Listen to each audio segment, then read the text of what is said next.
need to get some more water. Let me get some more water while I'm at it.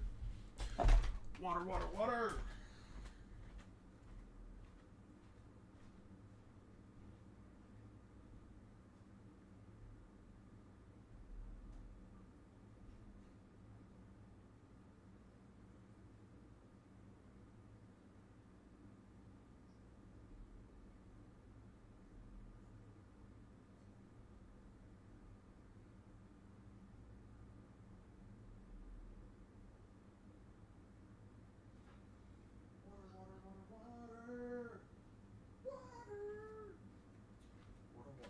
Water. Hello. Hey, how's it going, guys? Okay. New managing moderators can support your channel in even more ways. Introducing managing moderators. These can use capability. Yeah. Okay, that's fine. What are we doing today? What the fuck are we doing today, actually? What's up? Bring up the Eon drive. Nonsense. Okay. How's everybody doing today?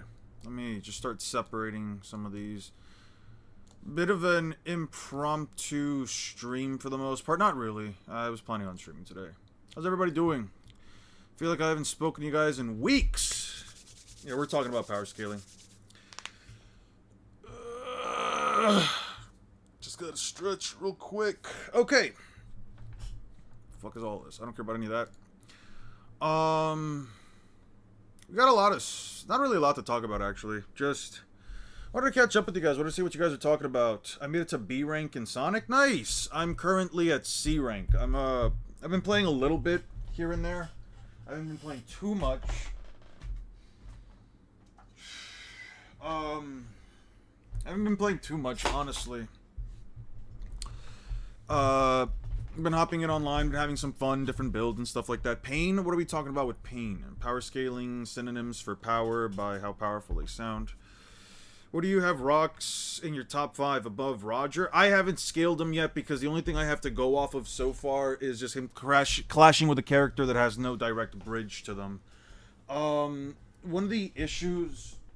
Actually, let me talk about this real quick. One of the things that I've been, I guess you could say, not noticing. This is something that anyone can sort of quickly pick up on when they first get into power scaling as a whole.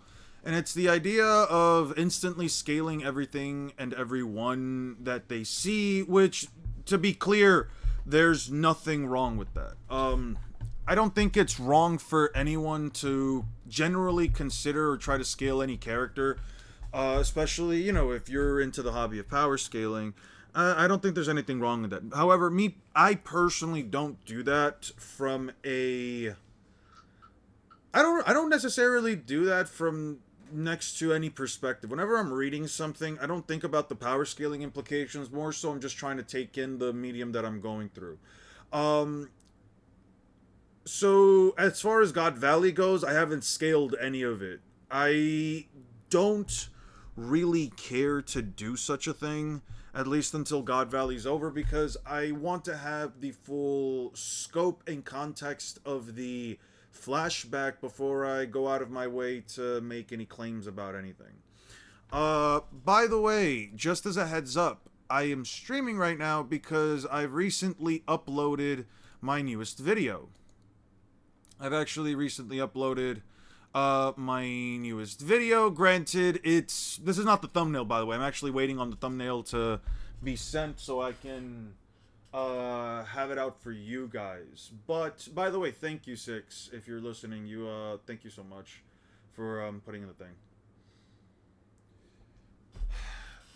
You don't know how long I've been waiting to reap what you sow because you're writing a full pile. I'm not writing shit, and I don't know what you mean by GARP. And this is exactly what I mean, by the way. People start scaling stuff before you get a full context evidence for anything.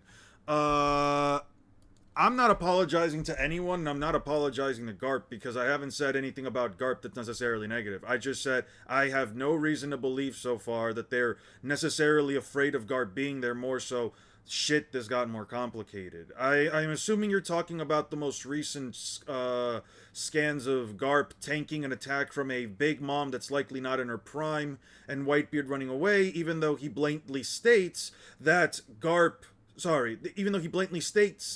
fighting Garp would take too long and they're only there to get the treasure.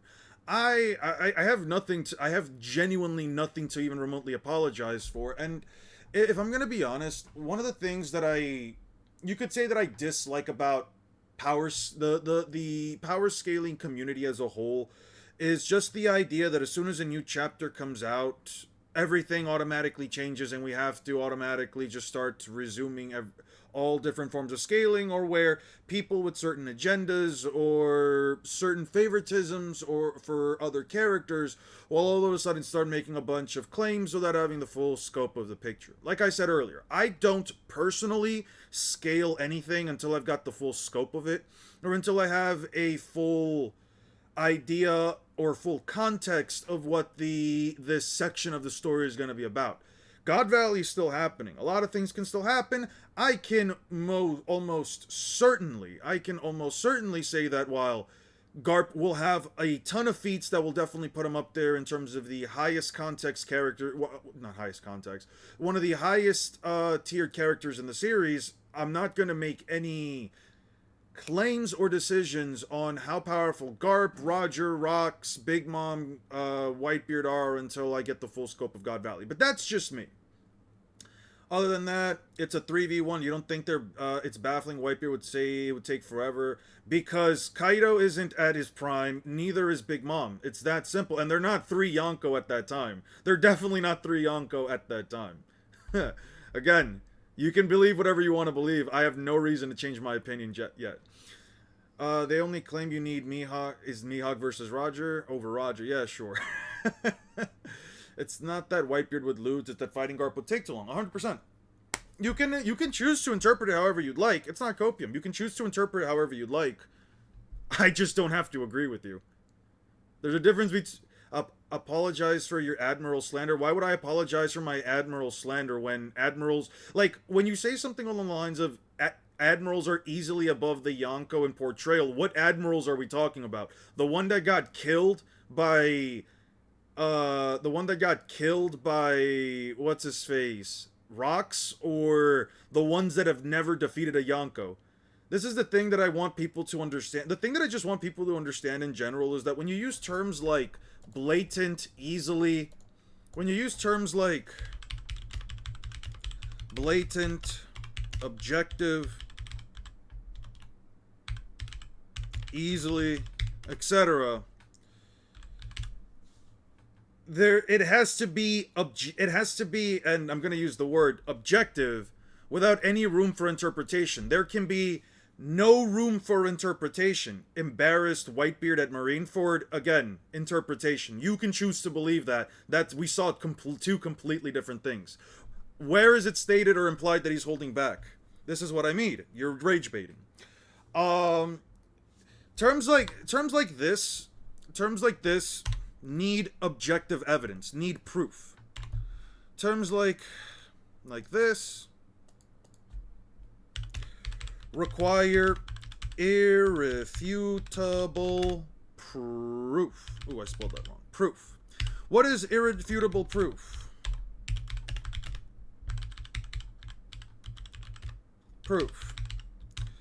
Proof, evidence that leaves no room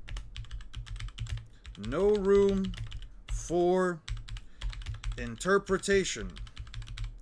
Saying things like Akainu embarrassed Whitebeard at Marineford is something that 100% is entirely based on interpretation. There is no statement, there is no narrative, there is no feat from Akainu that even remotely implies at any point in Marineford that he embarrassed or shit on fucking Whitebeard. How are you feeling about the depiction of Roger slash Rock's crew in God Valley so far? I like it. Looking through the latest chapters, for the most part, have been interesting to say the least. Genuinely, it's been very interesting to say the least. Some of... Oh, I kind of want that, but I'm gonna have to do that. I like the idea, for starters, I really do like the idea that Roger really only went there because of Shaki. I like the idea that Garp only went there for Roger, and I like the idea that Rox is genuinely just there for his children. The idea that they went there all for Shaki actually brings about and really rounds out at least the prior flashback that we saw back in... when was it? It was back in the Kuma flashback where... What's his face? Whitebeard was yelling out, "Hey, Rox, why are you running in ahead?" Right? It basically just fills in that little point. And I like that kind of stuff. I like going back into the sort of thing. Dragon essentially seeing and accepting the fact that he has not only taken a part in this murder game, in this disgusting, inhumane, I don't even know what to call it, human hunting grounds for the celestial dragons, is by far, I don't even know what to say. It genuinely does make sense as to the entire idea that, like, yeah, after seeing all of this, Dragon would likely want to not only defect but stop the world government. I find it interesting that, you know, Dragon had in every capacity, well, not capacity, because he didn't have any chance of actually walking out of there, as a basically, I don't know what he would be, a Marine officer that I would probably say is fairly new to working with the Marines, at least from my perspective. He doesn't really seem to have any kind of overcoat or any kind of position that would put him in any kind of commanding position within the Marines. He doesn't have the capacity or the capability to really stop any of this, right? It would probably be a good way to show that from this point onward, he would need to not only gain strength in numbers, but also strength in himself to be capable of stopping and fighting back against the government, right? Stopping the government and fighting back against them, right? Definitely a terrible first day for Dragon. 100%. I agree. How about the Gods Knights so far? I think they're introduced in the last chapter. Yes, the Gods Knights were introduced in the last chapter. And I'm going to be honest, besides whoever the fuck this is, I don't know who the fuck this could possibly be. And who this could potentially be, because she, I don't know why, having her stand right next to Garling, for whatever reason, makes me think that she might have maybe some more importance towards the Gods Knight. She could probably just be another random Gods Knight, like, what's his face, Summers, or this lady over here. It's all fine. I don't really care. But I don't know why, seeing characters, actually, let me go back real quick. Characters like this, that usually have more seemingly normal human builds, tend to usually be some of the stronger characters. It's a bit of a weird thing to say, but characters like that usually tend to have some level of importance to the story. I don't know why, it's just like a little bit of a theme that I've kind of like noticed. We're just talking about God's Valley so far. We're also going to be talking about power scaling, but we'll get to that in a second. I do find it interesting, though, that, like, the Gods Knight are in this weird position, at least as far as the scaling goes.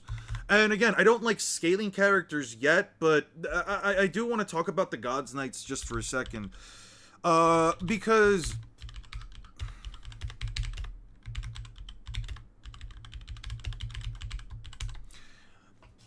Because this is a question that I pretty much just assume if you're weird designed, you're fodder. That's not necessarily true, but I do get what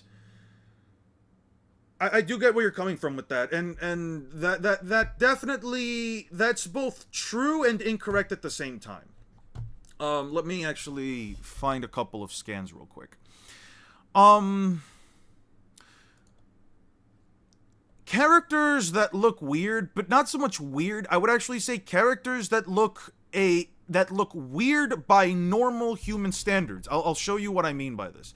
Characters that look weird by normal human standards, let's say the Marines in Enies Lobby, for example. They kind of have like next to no real defining features about them, right? You can see this all the time, for example, with this guy. Blonde, strong jawline, but that's kind of it, right? That's kind of like where it ends. Characters with more eccentric designs, weirder quote unquote designs, usually have a slightly more important role in the story, or at least have some kind of a higher ranking position within other characters, right? You'll normally find this throughout like many large mob groups, like Marine soldiers, pirate soldiers. You can definitely see this in, like, let's say, let me actually open up another page. You can actually find this also, like, let's say in the Beast Pirates, where the characters, the Beast Pirates don't necessarily look quote unquote normal. They have human traits, but in human proportions. 100%. They have human traits, but in human proportions. That I do agree with, right? Let's go real quick into like Onigashima as an example, right? We'll go actually farther into around before the Straw Hats actually before they square up. I kind of want to get into like the early portions. Now, this also would be in reference to, like, let's say characters, for example, like the samurai, Hyogoro, short with like flaming looking hair, etc. But like you also have like characters with human proportions that also look weird. The curly brown what am I talking about? Purple hair, really ugly. I would actually say that like characters that are usually within like the mob crew, like let's say the Beast Pirates, obviously without the horns, etc., that are just accessories, they also look weird, right? It's kind of mean for me to say this, but usually you can just sort of find this by just calling them ugly. But anyway, let me actually add this one because I don't think I have this one. 987P1. Okay. Let me see if I can find some more examples. Right, like these guys right here, they're all just kind of fucking ugly. Jinbei is fodder for being fishmen. I don't know about Jinbei being fodder. Even characters like Garp and Akainu's proportions are off. 100%. Characters that look more human but have extremely off proportions, I would say, are probably better examples of, like, you know, characters that would be powerful, but they still were beauty scaling in Big 2025. Type shit, actually. Type shit. Tell me the last Jinbei feat, then. He beat Who's Who. He slashed the fuck out of Rob Lucci. I could probably bring up the episode, but I'd get demonetized, so I'm not going to do that. He slashed the fuck out of Rob Lucci, sent him flying. Whitebeard had no scars on his back because he was the fastest man in the world. That's what I'm saying. Isn't it a coincidence that I was just researching and power scaling One Piece and you just start streaming? Probably a coincidence, honestly. How do you feel about people upscaling the admirals because Garp is as powerful as he is? I mean, he's not an admiral, so I don't know why they would upscale the admirals. Why would you do that? He's not an admiral. He's clearly stronger than basically most fucking Marines. Like, I want to put it like this. I want to put it like this, and this is just for like a later, this is just for later once we see like Garp hopefully fight Roxy Zebek, right?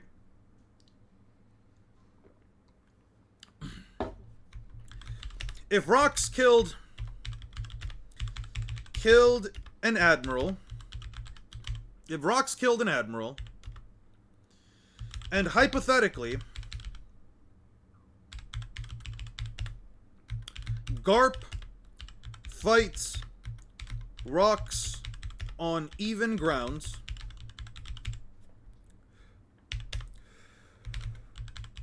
wouldn't that make Garp stronger than the admirals?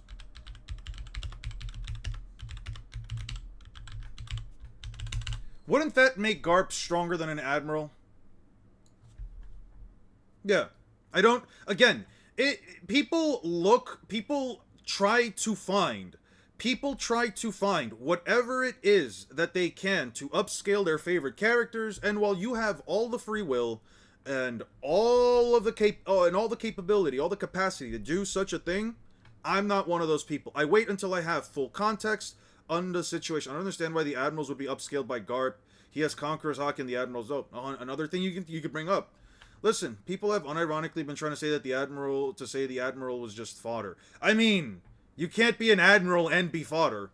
You can't be an admiral and be fodder. Like, maybe once we get to Endgame, Maybe once we get to Endgame One Piece, you can 100% make the argument that, like, yeah, where Emu and Endgame Luffy and Zoro and Mihawk and Shanks or whoever the fuck you want to talk about, by that point onward, if the admirals are just get shit on, if characters like Akainu, Aokiji, Kizaru just don't stand a leg against any of the endgame characters, sure, you can say they're fodder at that point, but currently, no, you can't. Currently, you really can't. It's based off of some logic, like Marines back then were just weaker. I don't know, but what's the evidence for that? I assume the upscale comes from assuming that old Garp is as strong as his prime self. Yeah, but the statement comes from a data book entry that you could say might imply that Garp is like that, but I take what happens within the narrative of the story over any side piece of content. Yeah, don't get me wrong, it could still be canon content, but at the end of the day, the power to put Roger to the power to have Roger on his back or whatever, or keep Roger to his back, the admirals aren't equal in strength. I would agree with that. But also scale any of these admirals to that admiral that got killed by rocks. You can't. It's clearly above the others. What makes him clearly above the others? Again, you use the word clearly, but there's nothing objective about it. He beat Aokiji in a 10-day long fight, close to death, where they both ended up scarred, and the only difference is Aokiji lost the leg. Fantastic. Cool. He's clearly above them. I don't see that. I think they are extremely close to one another. But again, that's all up to interpretation. And I will say it once and I will say it again. I don't care what other people's interpretation is, because at that point it is just an opinion. I can respect your opinion 100%. You're not going to change my opinion by telling me your opinion's right. That's just the basis of it. I've always said this. If you're going to change my opinion on anything, I need irrefutable proof. Not something that can be based on an opinion. How different do you think Luffy would be if he was raised by his dad? I don't know, man. Luffy's had time for Roger, but not Garp. You choose guys to overlook the details heavily. You mean because both him and Roger are there to get Shaki and fighting Garp, who's going to try to send them all to jail. To capture them, yeah. I would rather fight the guy that at the end of the day I can clash with, and if somebody gets to her first, we can both just run away, rather than the guy that I'm going to have to sit here and fight either until death or until one of us can escape, because he's just going to keep coming after me relentlessly. Yeah, no. Roger and Garp have two different reasons for being there. Garp is trying to capture every single fucking pirate. Roger's just there to get Shaki. And to get Shaki for his mans, not even for himself. Not even for himself. Because while these two are clashing, Rayleigh is going in there to get Shaki. And then what do they say? Can you do this later, damn it? And then they decide, we got Shaki back, boys. Yeah. So you tell me that I'm cherry picking. You can use, yeah, you're 100% right. He chose to fight Roger instead. They're also as close to Shaki as possible. In an endurance match in Whitebeard, I didn't say that. Again, you're reading into shit without me blatantly saying anything. This is the part that makes scaling not fun. This is the part that honestly makes scaling not fun. When people take something that you didn't say and try to twist the words, strawman them to agree with you. Sorry, so that you can agree with them. I didn't say anything like that. Only lost a leg is crazy. Yeah, only lost a leg, considering they both ended up completely scarred. He even said it. Akainu is scarred. Unless you can show me an example of him losing the leg at any point earlier in the fight, and maybe losing it towards the end, and that being the reason why he ended up giving up, or why he ended up conceding, I don't know. And guess who spared who? Yeah, Akainu spared Aokiji at the end. That's fine. They both fought for 10 days non-stop. Again, you're acting like it was just completely one-sided. Kobe versus Kuzan going to happen. If Kobe surpassing Garp, that means Kuzan's stronger than Garp. I don't see that. I don't see that either. Garp legitimately lost because he had to get stabbed in order to save Kobe, then had to take down the entirety, well, not the entirety, but the largest member of the, what's-his-face, of the Blackbeard pirate crew, and he basically stopped fighting after everybody else was saved. He basically stopped fighting. Well, Shaki was the it also doesn't matter. It took Akainu 10 days. Yeah, it took him 10 days. Well, Shaki was the priority for Roger, and Rox was prioritizing his wife and kid. Garp's dangerous and all, but Roger and Rox aren't here for him. Exactly my point. The thing that makes power scaling as a whole just very annoying to like get into, and why I feel like a lot of people end up either saying power scaling as a whole is toxic or saying that power scaling as a whole is unnecessary or boring or annoying, is because people take their interpretation of a situation, that again, interpretation and opinion of a situation without it being blatant or objective, and then say, yeah, no, this is facts, and if you look at it in any other way, you're wrong. I'm not telling you you're wrong. I'm just saying I'm not convinced by your logic, and my logic is just as viable as yours. What do you think about mental nerfs not really functioning the way most people think? I think that a character's heart and their mind might not be entirely in a fight. I think that's completely fair to say. But to say that like they're being nerfed to such an extent that they can, for example, with like Kizaru, they can, that them being locked in and them not being entirely in the fight would be the difference between basically twice their strength or whatever. If you're gonna assume that like let's say the Gorosei are as strong as the Admirals, which I don't believe, but let's just say that's the case. If you're going to say that like the Gorosei are equal to the Admirals, or at least just say that like Saturn is only as strong as Kizaru, you would have to somehow, without any actual objective evidence, you would have to argue that Kizaru would be stronger than both himself and another character that is being entirely serious while being mentally nerfed. That's the thing about mental nerfs. They're not quantifiable. You can 100% argue for them, but they're not quantifiable. There was this guy, an old priest, who said having emotions in peril affects your ability to fight. 100%. But how much is it affected by? How much? Where did you get a 2 times boost from? I'm saying, if Kizaru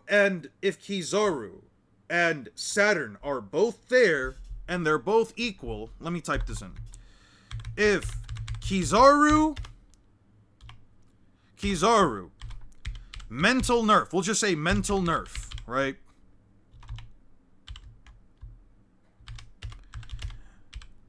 Is equal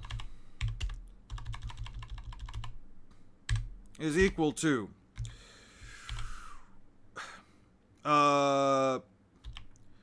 Saturn, who is trying, why would that why would that mean Kizaru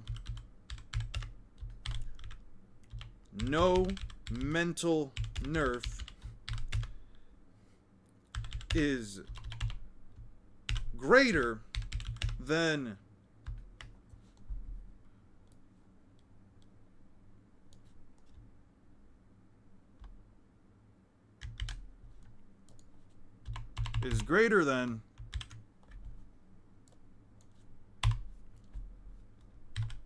That's what I mean by twice as strong. If Kizaru's as strong, why would it make him over twice as strong? This is what I'm saying. Just like Lucci equally clashing with Luffy? Yes, he did. 100% he did. 100% he did. He landed one hit that wasn't even in the manga. I'll give him that. I'll give him the one hit. Luffy never took damage. This is what I mean when I say you're basing everything on your interpretation of it, and we're looking at 2 completely different fights. Like, if you actually believe that Lucci without a mental nerf beats Gear 5 Luffy and Zoro, I don't know about any mental nerf that Lucci had. Does that act like Kizaru whipped Luffy a meat when he could have actually... Here's the thing, and I'm going to say this right now. Kizaru choosing to feed Luffy does not mean he would have... Okay, Kizaru choosing to feed Luffy does not mean he could have... Does not mean that he's stronger than Luffy. I can't believe I have to say this. If you have to argue that Kizaru could have killed Luffy when he was lying down, unable to fight back, that doesn't mean that he could have beaten Luffy at his peak. I don't know where the fuck people see this. Did you not see... When did he equally clash with Luffy? You mean when they both punched each other and blew each other back? Even though then Lucci blatantly says, how strong is he? How strong did he get? Do I have to bring up that chapter? Do I have to just bring up the chapter where Lucci is literally flying back saying, how strong is this guy? Rocket. And then what does he say? Like, you take one fucking panel. Where the fuck is it? You take one panel of Luffy having fun. You take one panel of Luffy having fun and him smiling while Lucci's stressed the fuck out. And then completely ignore the fact that later on, Luffy's just doing all of this. When Luffy finally decided to, he just decided to turn into a giant, spit shit at Lucci, then blitzes him instantly, mind you. I can show you the anime panel if you want. Yeah, is always smiling, not really. Not against the Gorosei. Not against the Gorosei. He wasn't smiling against them motherfuckers. Until Dory and Bragi got there, 100% he wasn't. Where the fuck is that panel? Oh, where is he getting so much force? Yeah, I feel my mind slipping away from me.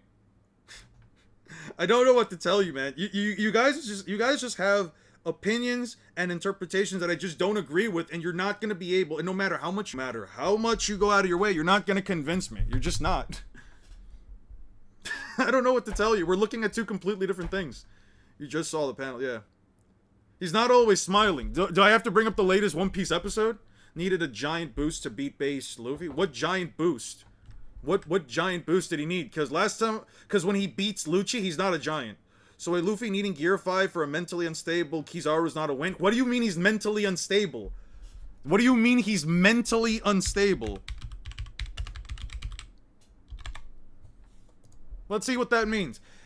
An informal or outdated term for someone experiencing significant mental distress characterized by erratic thoughts, behaviors, and emotions, such as severe mood swings, difficulty coping with stress, confusion, or withdrawal. Kizaru was going through none of that. Kizaru was sad that he had to kill his friend. He was not going through any of that.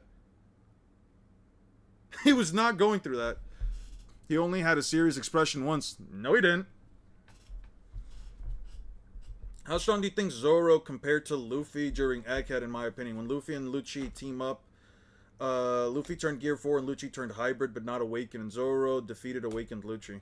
I think a full-powered Zoro using Conquerors would probably give Gear 4 Luffy a very tough fight. Kizaru's face showed it. And yet... Where the fuck was it? Fuck, I closed it. What's your last comment? Who in One Piece do you think can beat Garp in a fist-only fight? I don't know. Currently Luffy, I guess? Probably current Luffy.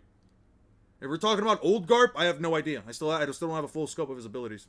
Kizaru was incredibly competent in what he was doing. He just hesitated several times to kill Vega Punch, which has nothing to do with... Yeah, exactly. If he's acting extremely competently in everything that he's doing, I don't see how that's mentally unstable. Zoro versus Kizaru at Egghead. I think that Zoro would actually give Kizaru a decent fight, but he wouldn't win. I don't think that he would win. He was sad because he was ordered to kill his best friend, an order he could have just not done, by the way. His mental nerve was at worst towards Bonnie. And yet here's the thing. I'm just gonna pop up the episode real quick. And yet here's the thing. Oh, wait, I'm typing in the wrong thing. One Piece. What episode was it? Prior to 145 when the Gorosei show up on 144, 143, 140. What is it, like here? What is it, like this episode? No, has to be this one, because Saturn's still standing, right? I'm gonna click through portions of it just to see, because I can't actually show any of this. Yeah, they're flying, Bonnie. Uh-huh. Yeah, all of this. Sure. Yeah, they have to kill the girl. Sure, so Kizaru's right there. He's going to kill Bonnie. Even Sanji's not keeping up. I'm gonna mute this, by the way, and I'm gonna put it at like 2 times speed, just so that again. And watch this. Let me actually go back just a one bit. Watch this. Look, right there. Instantly blitzed by a Luffy that's sitting down on his back. Zoro gave Kizaru a decent fight. Yeah, I think he gave him a decent fight. I don't think he will win, but I think he'll give him a decent fight. You're really overestimating the fucking admirals, dude. He snuck Kizaru. Fantastic. Yeah. And Kizaru could have killed Luffy. Blah, blah, blah. Sure. That's a blitz right there, by the way. This is a hard blitz. This is a hard blitz. Kizaru's seeing it. He can't evade it. This is a hard blitz. Couldn't evade it. Said that legit seconds ago. We're not paying attention, my guy. I'm not reading through every single comment, my dude.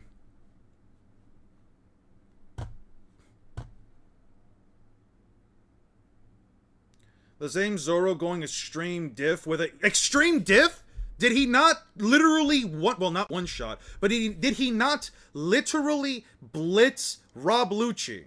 Did he not quite literally and effectively blitz Rob Lucci? Like, come on, man, you can't be serious. Anyway, I'm done with this conversation. You can keep yapping about it. I don't really care. What else can we talk about? So, there we go. Yeah, because as soon as Zoro locked in, as soon as he got called dead weight, and as soon as he decided to not put on that bandana, yeah, he just decides to literally scar Lucci straight through the chest and leave him standing there for a second reeling in pain. Sure. I'm doing good, Dia. How you been? Also, one thing I don't think people realize is that Kizaru unironically only took one clean hit from Luffy and was knocked flat on his ass. Meanwhile, Kizaru spent an entire time actually tiring him. Yeah. Can you give time for a reaction? Depends on how long it is. If it's like a 30-minute video, I'm not doing it. I recently saw a video that got commented on my... one of my last videos. I think it was like the Sakura reaction video. That was about... Oh, shit, Gigas, thank you so much for the 10. Y'all keep acting like Kizaru was at 20% strength. If he was so much stronger normally, there is no reason for Akainu to keep him from heading out to stop Big Mom and meeting Kaido. Yeah, I agree. Thank you so much, guys. Can we get some W's for Gigas, please? Not for... Well, for the 10. For the 10 specifically. The one I want to see you react to is 12 minutes. Can you type it in the comments, and depending on what it is, I'll check it out. Kizaru didn't damage Luffy at all besides giving him a paper cut. That's what I'm saying, but people seem to say that, man. I don't know. Apparently, Kizaru is holding back so much that slashing Luffy, a little cut on his face that Luffy literally doesn't even bleed from right afterwards. Like, it just stops bleeding afterwards. Besides that, that's clean. That's a clean enough hit from people to believe that, like, oh yeah, no, Kizaru had Luffy on the floor. He had him buckets of blood to Luffy, by the way. Buckets of blood. I can't look up buckets of blood because that'd probably get me demonetized. Yorichi versus Jujutsu Kaisen isn't close? Sure. Let me get my headset.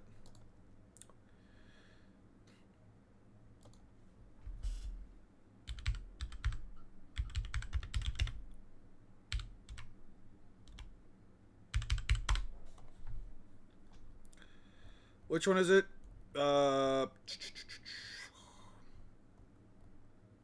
Do I have to type in the whole thing? Jorichi versus Jujutsu Kaisen isn't close. Wait, why does it say Itadori? What the fuck?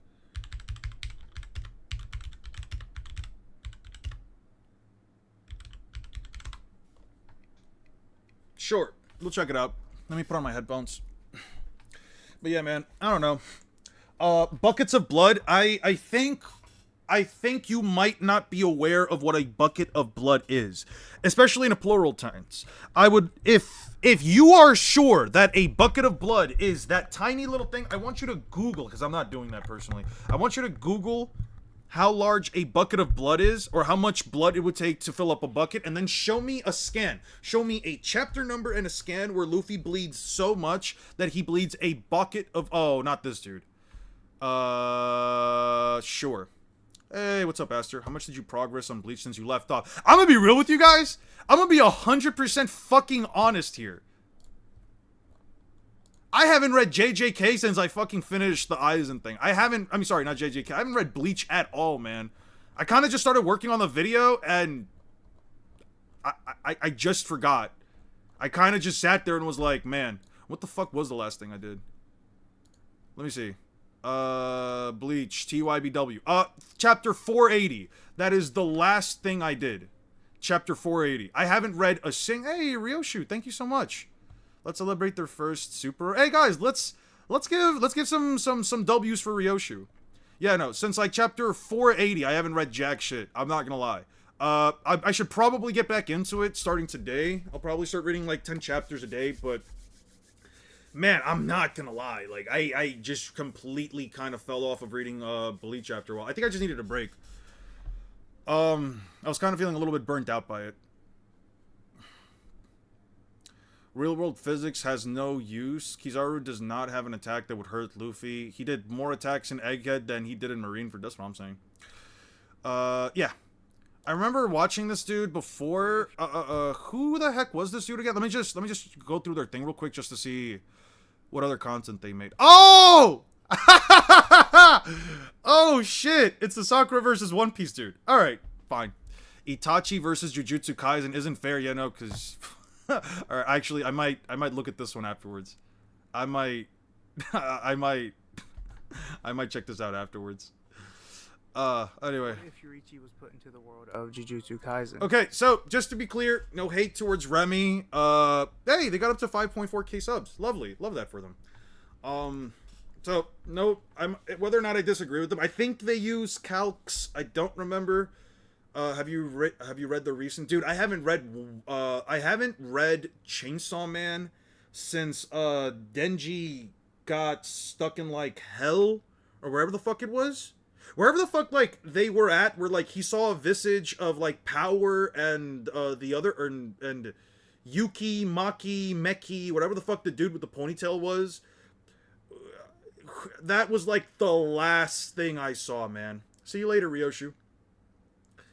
The end of series Sanji victim having impressive attacks. I don't know about that. Sakura, yeah. I don't like this guy's videos very much. I do think Yoriichi gets way higher than people think by a line slide. Okay. So I'm happy to see a video on it. Okay. In your opinion, can Naruto survive durability negation attacks? You mean attacks like what? Like, attacks that like just complete... Like, okay. If Naruto is not using six-path senjutsu, then an attack like... particle style, I do think can kill him. If Naruto gets hit in the chest by an attack that uses, I don't know, advanced armament hockey, internal destruction, yeah, I think it'll do a lot of fucking damage to him, especially if the attack just blows up his internal organs. I don't think he's surviving all of that shit. Madara versus the JJK verse, the entire verse, he gets stomped. Unless it's 10 Tails, he gets stomped. He's not beating World Cutting Slash. He's not beating Infinite Void. Professional opinion, do you think Garp gets his oppression boost against Crossverse Oppressed? Probably does, actually. Whenever Garp is fighting anybody that he directly needs to suppress and oppress, he gets a 2.5, he gets an increase by the power of 2.5. He basically gets a Black Flash increase. It's kind of crazy, man. I'm not gonna lie to you. It's kind of crazy. Members only live? No, we're not doing that. I don't want to do lives only my members. I'd like it if I could just talk to everybody. Maybe later when I have like maybe enough subscribers, but like for now, maybe enough members. Like, no character in Naruto has ever been implied to resist internal attacks. Well, Naruto, well, it wasn't an internal attack, but Naruto could survive getting his lung pierced, but he also wasn't taking any extra damage right afterwards, right? I don't know if there's a hot take, but Yoriichi, I hate his name so much. It just sounds so incomplete. Yoruichi sounds so much better than Yoriichi. I'm sorry. Yoruichi, I'm gonna call him Yoruichi. I don't care. I don't respect this character. I don't care. Like, I know he's like the top of the verse. I don't respect him enough to like call him Yoriichi. I'm gonna call him Yoruichi from now on. I don't care what anyone thinks. Is an exact copy of Ryuma. Feels like he's an exact copy of Ryuma. I mean, Tanjiro gets Yoruichi's sword just like Zoro gets the Shuzui. That's funny. In Thriller Bark, the zombies can't go in the sun like just like demons in Demon Slayer. Not even Sage Mode Madara. Sage Mode Madara, I don't know what answer he has. He legitimately, I don't know what answer he has for Blue and Red. Because Blue can just always pull him in, and if he's fighting the entire verse. Like, if you're saying Madara versus the entire JJK verse, he's not winning. He's genuinely not winning. Like, versus Gojo and Sukuna at the same time. One guy that he can't hit and has to use Limbo Clones, and another guy that can one-shot him at any point with the World Cutting Slash that he can't see coming. Well, Sage... And before you say, but what about Sage Mode? Sage Mode does not last forever. I don't know how the fuck he's gathering Sage energy without being able to stay still. Your last video was kind of short, Unk, compared to the time you spent preparing it. Dude, it was almost 30 minutes, bro. It was almost 30 minutes, and I I basically edited it in like 7 days total. The amount of research was taking a while longer, but I was really trying to look for stuff for characters that you can't bridge. You're with the drums of oppression? I'm not with the drums of oppression. 100% I'm not with the drums of oppression. I'd be blasting drums of liberation while editing, bro. Today I want to accurately gauge the strength of Yoriichi and put him against the strongest characters JJK has to offer. With this, I can hopefully prove to you that Demon Slayer isn't as weak as you may think. If you enjoy Demon Slayer content just like this, or just my videos in general, then do me a favor by liking and subscribing. Now that I have your attention, let's get into... Just to be clear, Ten-Tails Madara stops, curb stomps the verse just because of Limbo clones. I can't find a way around the Limbo clones. But besides that, and obviously, like, the crazy regeneration. But besides that, because he can just get bisected by... Even if Sukuna bisects him, it doesn't matter. But he should still have the speed to dodge it. But yeah, Sage Madara, definitely, I don't think he does it. You're like me, for real. I bought 4 manga values, but I decided to start Fairy Tail instead. Type shit. I don't have a favorite Celestial Dragon. I do not like them at all. I don't even like the God's Knights. Good to catch your live again, bro. I hope you're doing... Oh, I hope you're doing good too, Rogue Rangers. I hope you're doing well. The Chakra Cannon destroying the moon scaling for Naruto's massive coat because that's not even a destruction feat. It's a teleportation hacks. I agree, but they always miss out on that little piece of information. To the scaling. I don't see versus Chihiro? Enies Lobby Zoro versus Chihiro? That's actually not a bad matchup. I'd have to actually... Here's the thing. I have been keeping up with Kagurabachi. I'm gonna be honest. What was the last chapter? Yeah, chapter 94. I have been keeping up with it, but I'm gonna be real. I haven't scaled it. I just know there's like some lightning timer feats and some crazy shit out here. But besides something like this, I don't know yet. I'm gonna have to like look at the scaling again if I reread through it. But honestly, it should be an easier intake than Bleach since it's only 94 chapters. Maybe I could do that. You know what? That's not a bad one. Give me 1 second. Give me just 1 segundito. Dismiss. Yeah, give me this. Yeah, this one probably take me 30 minutes.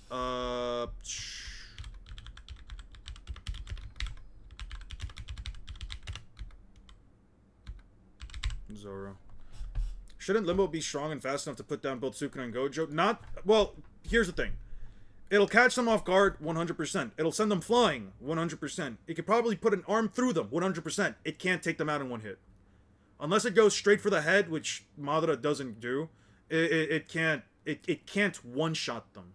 Sukuna can have both brain damage, damage to the soul, damage to the heart, and damage to like his internal organs. He's still alive. Same thing with Zoro. Well, not exactly the same with Gojo, but Gojo can use amplification and RCT to just heal any damage to his heart. Like, you have to virtually take them down multiple times before you kill them, or rip off their heads.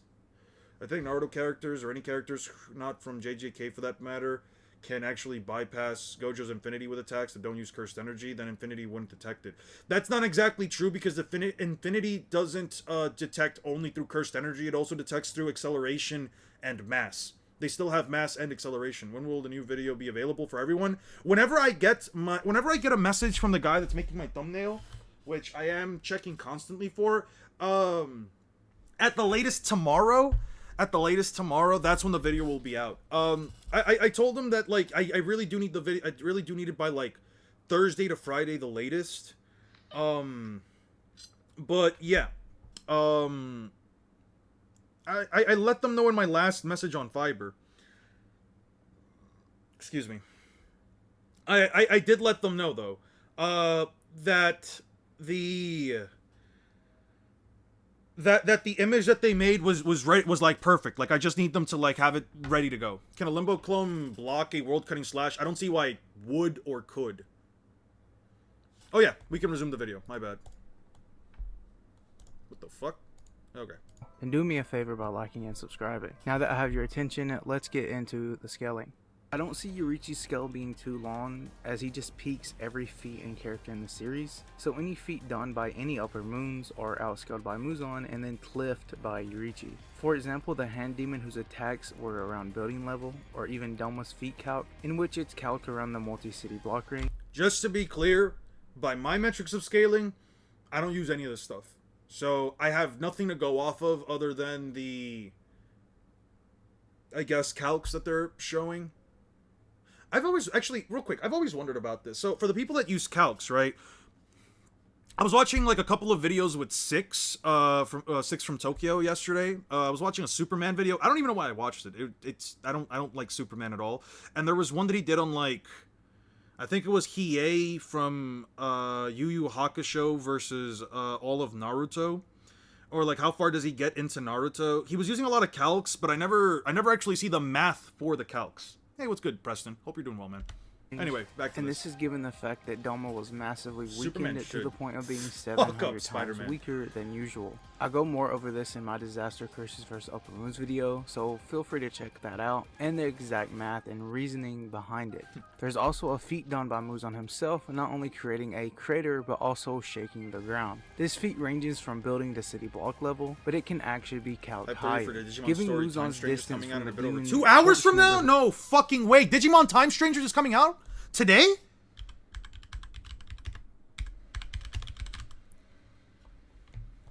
Sorry. I gotta know about this real quick. I'm sorry. I need to know about this. Holy shit, this game is coming out? That's insane. I didn't know. Fuck, man, do I have... I want to play this so bad. Fuck. All right, let's watch this. Let's watch this. I do want to scale Digimon, and I was thinking that maybe the Time Strangers games would have been a good place to like just go off of. Oh man, who okay. actually felt the ground shake. This feat gets way higher. While the initial impact could be It's not that it's a big deal. It's that the last two Digimon the last two like Digimon games, story games that have come out have been fantastic. I absolutely love them, and I'm a big Digimon fan. I love Digimon. I was thinking about doing Pokemon versus Digimon scaling, and we could talk about this a little bit later, but by my metrics, there's Pokemon is like... Pokemon scaling is so reliant on the fucking Pokedex entries and lore scaling, and I don't believe in any of that bullshit. The lore scaling doesn't actually match with any actual feats that the Pokemons ever actually produce. The Pokedex entry shit never actually comes up at all in virtually any single case of, like, anything. I don't know, man. Like, people try to get Arceus creating the Pokemon verse to, like, say that, like, oh yeah, Pokemon are, like, super duper powerful and shit, and yet characters like Necrozma that apparently ate all the light from a universe, and yet somehow can still be tagged by regular Pokemon, which upscales the fuck out of, like, Ultra Beasts and shit like that, even though Ultra Beasts can get tagged by regular Pokemon. It's bullshit. I don't know. Pokemon is one of those series that, like, you have to go off of the lore scaling, otherwise Pokemon are legitimately absolutely dog shit in terms of scaling. Like, Blastoise being able to, like, blast through rocks and stone, or Charizard being able to melt boulders with its breath, are not inherently good arguments, in my opinion. Especially when you have, like, Digimon that essentially can wipe out the existence of the digital world, which is in and of itself a macrocosm. I don't know, man. City block level, there are more factors that imply this feat to be near branching those low town ranges. I hear you, Royalty. Muzan's I'm not earthquake a... was I visibly love felt- Beyblade, but I've only ever liked Beyblade up until, like... I've only ever liked Beyblade up until, like, up until, like, the end of the first, like, original series. I tried watching the Metal Fusion stuff, the Metal Masters. I hate the whole Blader spirit. I hate... They try to go off of such a Yu-Gi-Oh standpoint of, like, you have to have a relationship with a piece of fucking plastic and metal in order to... It's weird, man. I don't know. And cause a lot of damage to the ground, to the point that it would Yeah. violently fragment the ground and cause slight damage to buildings. That's what I'm saying. And in fact, this would fit a magnitude of a 5.5 appropriately according to this graph. And yes, this Muzan was aged by 9,000 years. Other than that, Gyutaro You have Upper any Moon respect 6 for Power self-destruct- Rangers, LOL? I do have some respect for the Power Rangers. I do respect the Power Rangers to a bit. I just don't know if, as a close to 30-year-old man, I can sit through the corniness that is the Power Rangers shows. I don't know, man. That's kind of something you have to accept. You can kill a god and be killed by a lobster. Yeah, it's one of the things you have to accept, but it makes the scaling just stupid as fuck because I have basically nothing to go off of. Everything kind of contradicts anything else, and it makes me making a video for it kind of bullshit. Chuck is also calced in the Beyblade Power Rivals This clears is Naruto? his last Alright. resort I attack don't know, and man. wouldn't scale directly to his AP, but it would scale to Muzan's AP and durability. Using this and the fact that I've never Dumbo's seen feet Kamen is Rider. severely weakened Maybe and as a Muzan kid, has like, in town-level Spanish, feet while scaling randomly, above. but I've never This, really with seen Kamen both Rider. AP and durability, we can grant I'm not really a Yurichi fan with of, town like- levels of AP. Now, Yurichi's Just to be clear, I'm not really a fan of live action shows. For no reason other than, especially with like old Power Ranger shows, it just looks corny. durability would not scale to this, given he is a human within the verse of Demon Slayer, and demons are both more durable and Yeah, higher that's the first endurance season, than Void. Slayers. Yurichi himself admits this by saying if he gets hit once by Muzan, he's cooked. And this is evident throughout the entire Send me a video of Voltron, and I'll let you know. Send me like some Voltron animes that I can just like quickly look up, and I'll let you know. series. So as for speed, he's obviously the fastest in the verse. I can scale Yurichi two ways. One from a direct feat, Yeah, and I don't the think they're other bad. in which I just involves I don't know. upscaling. The whole like Both explosions in the do background and come stuff like around that to every the same episode is conclusion and too can much be for me. used to support It's the kind of other. cringe. Firstly, looking at Mitsuri, who was able to avoid lightning from Sure. Zohakuten. This would be real lightning since it's from the sky and a form of blood demon art. There's also Mui, who is able to be calced into the massively hypersonic from avoiding Gyoko's attacks. We know Mui to describe Upper Moon 1 Kokoshibu's speed to be in another dimension, and Koko would outscale Kaigaku's Black Lightning. Dwarfing this would be Muzan, making him bare minimum sub-rel. To briefly explain Why would that make him sub-relativistic? Like, I understand where you're coming from. This guy is faster than this guy, that's faster than this guy, that's faster than a girl who can, I don't know, blitz lightning bolts or effectively evade lightning bolts. I feel like there's a massive range, yeah. Sub-relativistic would mean anywhere below the speed of light. Get JJK above Mach 3, then we'll talk. Are you talking about the one guy that isn't a special grade curse that doesn't even remotely compare to Sukuna of all people? Oh yeah, I do want to do Dandadan. I don't know, man. I don't know. I've been like in this weird place. I'll talk about that later. Let me finish the video.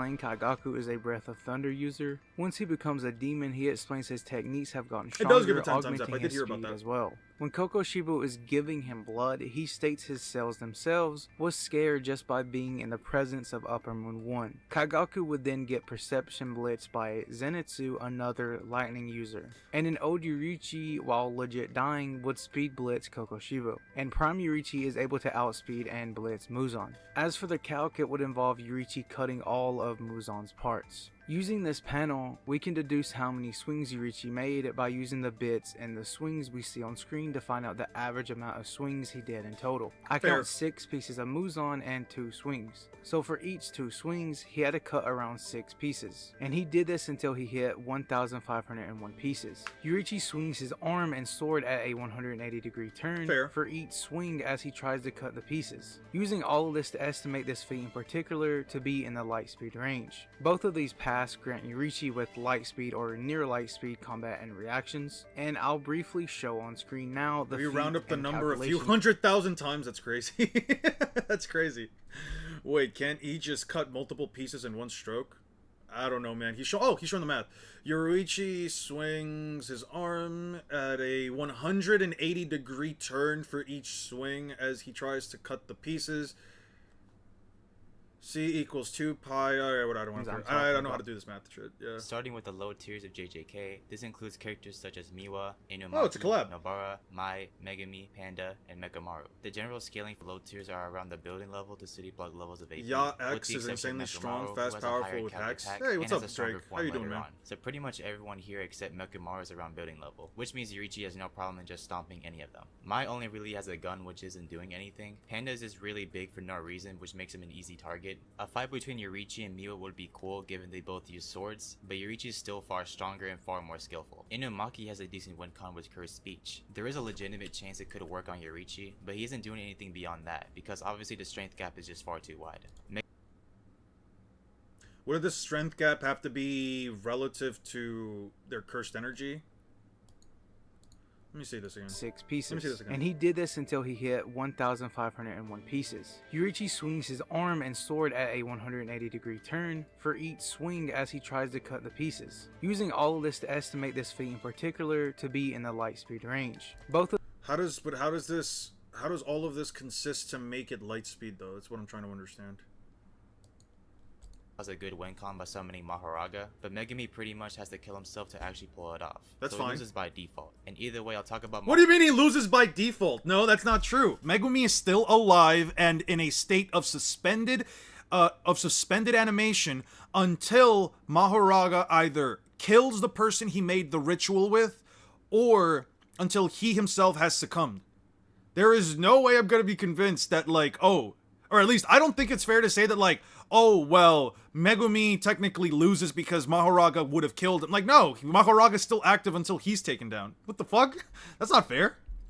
Mahoraga later on, so it doesn't matter right now. Nobara's win cons will be her voodoo dolls, but this would assume she's able to come into contact with Yoriichi and be able to run away without being killed, which needless to say is not happening. Mechamaru might be a little more tricky if he uses his giant mech, mainly because Yoriichi's probably not going to be able to track his movements inside the suit, but Yoriichi is still definitely strong enough to just slice up the mech anyway. The mid tiers of JJK have a lot of characters, and some do have some interesting cases to be made. How tough is the mech itself? You didn't even explain how tough the mech is. Can Yoriichi's blade easily slice through that kind of metal? I mean, it can slice through Muzan, I'm sure, but this is also 100+ years removed from whatever technology they have, approximately 100 years away from whatever technology they have in 80+ years maybe from the technology that they have in that time period. The mid tiers of JJK have a lot of characters, and some do have some interesting cases to be made. The AP range is in the multi-city block tier, as even a weaker Yuji is able to survive a punch from Sukuna calced as city block. If we consider that black flashes can increase the user's attack power, then Yuji will scale far above that. He also has his domain, which will be perfect against someone who is stronger than him. Now his domain isn't anything complex, he's just manifesting his mind into the physical world. The only real benefit will be that his ability.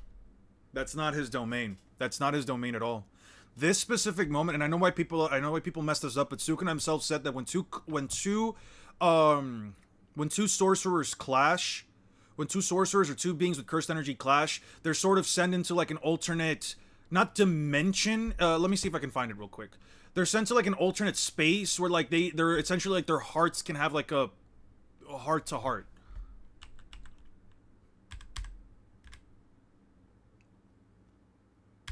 It's back here. It's back here. It's literally in the same chapter. On rare occasions, dueling sorcerers bond with each other. I think it's a side effect of cursed energy arising from human emotion, but this is different. What's going on? Is this your domain? How should I know? I pulled it off in the middle of combat. Yeah.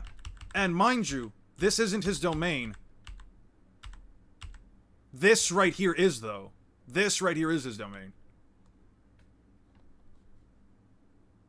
Anyway, back to this.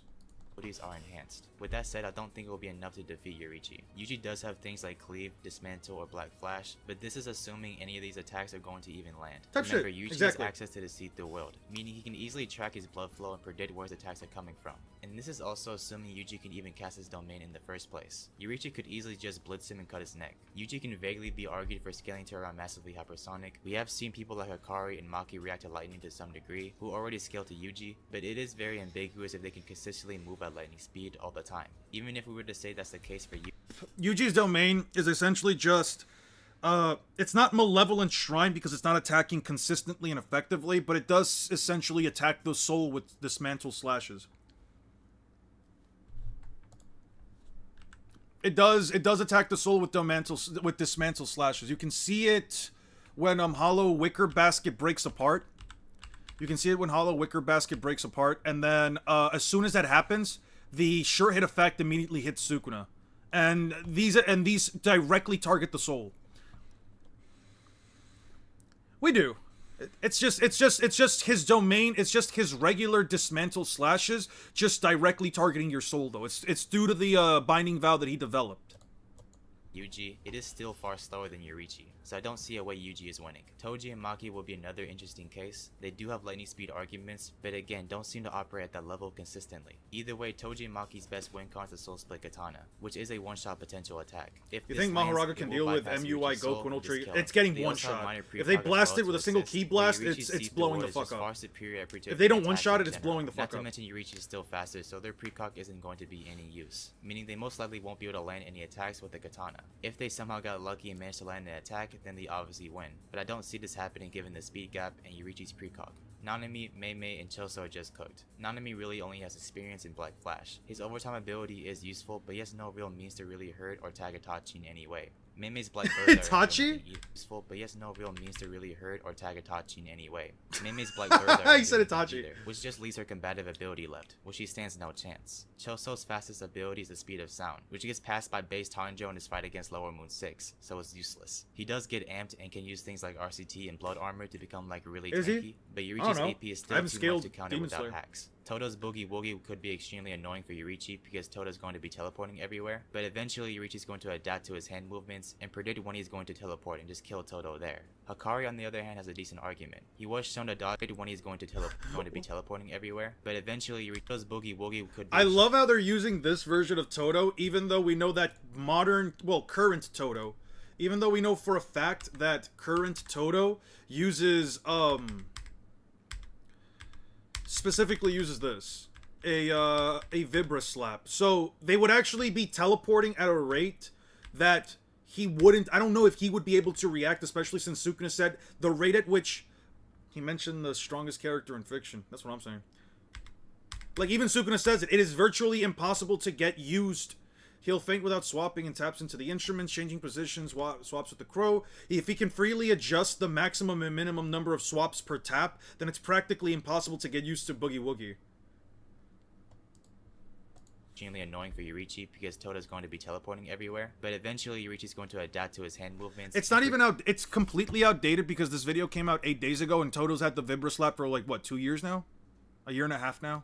When he's going to teleport and just kill Todo there. Hakari on the other hand has a decent argument. He was shown to... I don't know if I would have been a better tactical genius than Todo, only because... And I'm not even saying this because Todo himself says that he has like an IQ of like 5,000 or some shit. Mostly just because like Todo is a sorcerer consistently on the field. I'm not. Like, all things considered, I'm not a combatant, so he would obviously know how to utilize his ability better than someone like me.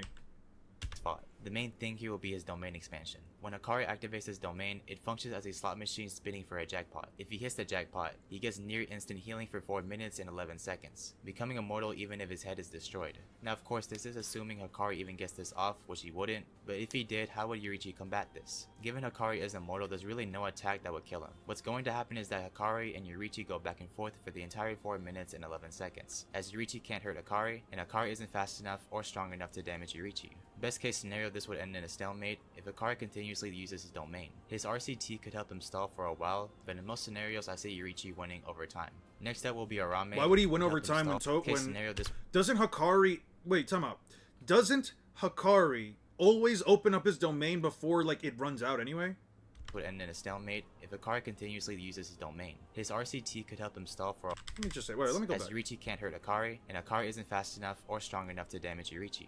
Best case scenario, this would end in a stalemate if Hakari continuously uses his domain. His RCT could help him stall for a while, but in most scenarios I see Yoriichi winning over time. Next up will be Arame, who will just be a slightly better version of Doma, so ice isn't really enough to cause any issues for Yoriichi. I need to understand. Hakari can open up an infinite number of domains. Hakari will have an infinite amount of RCT. Hakari can just open up and reactivate his domain right before his domain expansion runs out of time. How would he lose? Yeah, I know he doesn't have infinite stamina, so how the fuck would this end up? Okay, whatever. So he wins this as well. As for Higuruma, his domain is a good win con. Once the domain is casted, a courtroom is formed where Higuruma becomes the judge and the target becomes the defendant. If the target is found guilty of past actions, Higuruma's judgment activates, and one of two things happen. Either the target's curse technique is nullified, or in rare cases, it can even summon the executioner's sword, which kills anyone with one hit. It's also important to mention that once the domain is activated, you cannot fight your way out of the trial, meaning if Yoriichi is caught, then he has to go through the entire thing. I don't know if Yoriichi will be found guilty of anything, considering his backstory, but let's just say he finds a way to make himself guilty of something. Demon Slayer's power system works pretty different. I wouldn't be a billionaire, actually. I'd probably just give him away. Honestly, I would just give him away. It does when there are several other examples. It breaks. Sakari is decapitated, he loses. That I do agree with. That I do agree with. Like, what he's saying here, I don't agree with, but with you saying that if he's decapitated, he loses, that I can't agree with. That 100% I can't agree with. Known test, stop tripping. Okay. Anyway, what was I gonna say? Oh yeah, no, sensu beans. I just think everybody should have the capacity to be able to heal from any kind of injuries, etc. I don't know the exact ramifications of it, but I'd rather give them away. I'd rather give them away myself than have anybody sell them. Because if other people are selling them, just come to me, I would give them away. And I would only give one per customer anyway. Hey, what's good, Thine? It's been a minute. Hope you're doing well, man. From JJK, there is no straight energy system like most anime, for example, curse energy. Oh, also, with Higuruma, real quick. If Yoriichi is caught, then he has to go through the entire thing. I don't know if Yoriichi will be found guilty of anything, considering his backstory, but let's just say he finds a way to make himself guilty of something. Demon Slayer's power system works pretty differently from JJK. There is no straight energy system like most anime, for example, curse energy or chakra, so Yoriichi probably won't get nullified by anything, but instead Higuruma summons the executioner. Okay, so all of this is just completely incorrect. Let me explain why. For starters, domain expansions work by targeting, or at least their sure hit effects work by targeting the cursed energy of the user, not the user itself. In Yoriichi's case, he has no cursed energy, at least if I'm assuming that, you know, there's no versed equalization. I'm assuming that they are using versed equalization. So, in a case where Yoriichi doesn't have cursed energy, he might get caught in the domain expansion. You might want to make an argument that domain expansion would still prevent Higuruma from getting hit, but I don't know why the judge would find him guilty of anything. Second, Yoriichi does not have any kind of, at least as far as I'm aware, any kind of crimes that he has committed, unless you think not killing Muzan, not finishing him off, is the greatest crime of them all. If that's the case, unless there's the death sentence, unless there's the death penalty, Higuruma wouldn't, unless it's the death penalty, Higuruma wouldn't get the executioner's blade, and I don't know what Yoriichi would have done to get the death sentence, right? Even then, if anything, the only other sentence that Yoriichi could possibly get is confiscation, which would be of his Nichirin blade. But once again, it's more or less a matter of whether or not you think that the weapon itself, which is not a cursed tool, would also be targeted for confiscation. In which case, I just think that Higuruma's domain expansion wouldn't actually target Yoriichi at all, or anything that he would do. And I don't think that Yoriichi's ever committed a crime that's big enough that he would get the executioner's blade. Higuruma's like a non-factor in my opinion. His blade, which could be useful if Higuruma was actually a decent fighter. Higuruma himself admits that he isn't really skilled at hand-to-hand combat, meaning Higuruma's fighting style, along with Yoriichi's see-through world, makes his attacks extremely predictable. So Yoriichi won't have much of a problem here either. Moving on to the disaster curses. The only ones that actually present an issue would be Jogo and Mahito. Jogo will be the most problematic, firstly because Jogo's flames cause massive AoE, which makes it hard for Yoriichi to get within close range. And secondly, Jogo actually has the AP to damage Yoriichi. I can't really say for sure if Yoriichi's see-through wood could work on Jogo, considering curses have different bodies than humans, which makes this a lot harder in Yoriichi's case. He is leaks faster than Jogo, so he probably won't get hit by many attacks. The fight could play out like how Sukuna fought Jogo, where Sukuna is just constantly flying around and blitzing him. But Yoriichi will have to be careful from the flames because that will definitely cause a lot more damage. This is definitely the closest fight yet, and it could honestly go either way if Jogo can actually land an attack. But Yoriichi is still blitz level differences in terms of speed, so I see Yoriichi winning this. He doesn't have cursed energies. He doesn't have Jujutsu. How the fuck would he kill Jogo? Or Mahito, for that matter. As for Mahito, he can only be damaged if you attack his soul. Not to mention he can alter another person's soul as well. So if he touched Yoriichi, he is for sure That's a dead. misconception. Domain expansion can capture things with functionally no CE, and the domain expansion people used to say the no CE equals can't be targeted. That's literally only Naoya because he views cursed energy. Let me see. What chapter was that? Is there any evidence though that would wait, time out. Is there any evidence that would then assume that someone with cursed without cursed energy can be affected by the domain expansion without it being an open-ended domain though? Is there any evidence for that, Thine? I'm fine.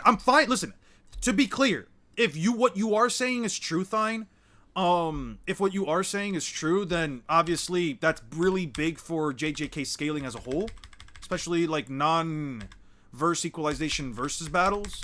But in order for at least me to be convinced, I would have to see a cursed user. I think it was like 180, right? It was like around the 180s, right? What chapter does Maki become fully? This is why I hate not. Actually, should have been after this, right? Should have been after this. Okay. If I could see like an example, if I can see like an example of a curse technique working on someone without cursed energy, I would agree. I would agree.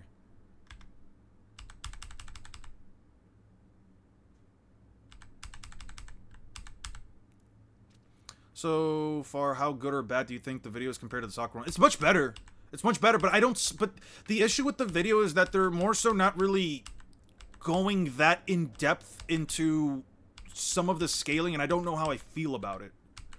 Okay, domain expansion, it's do or die time. In this domain, I see the techniques, targets even more precise. Sure. Anyway, where did Maki go? Like, as usual, her presence. No, that's right. This is my domain. She's like Toji. She likes cursed energy, but I should still be able to locate it. I'm thinking stop messing around. Like Toji, Maki doesn't have any cursed energy, so barrier techniques treat her as if she were a building. Naoya must use an actual structure as the barrier's exterior, like Fushiguro did. Must use an actual structure, but unless she consents, she can't trap her inside the domain. Okay, so then what I gather from this... Okay, so then the wording on this is a bit weird, but yeah, literally Gojo can affect people because he targets the brains, not CE. Yeah, no, but everyone, especially in Japan, has cursed energy. And the other thing is the old samurai guy is also without CE. He has no... The old samurai guy is also without CE. He had no CE. Okay, let's go back like 3 chapters then, right?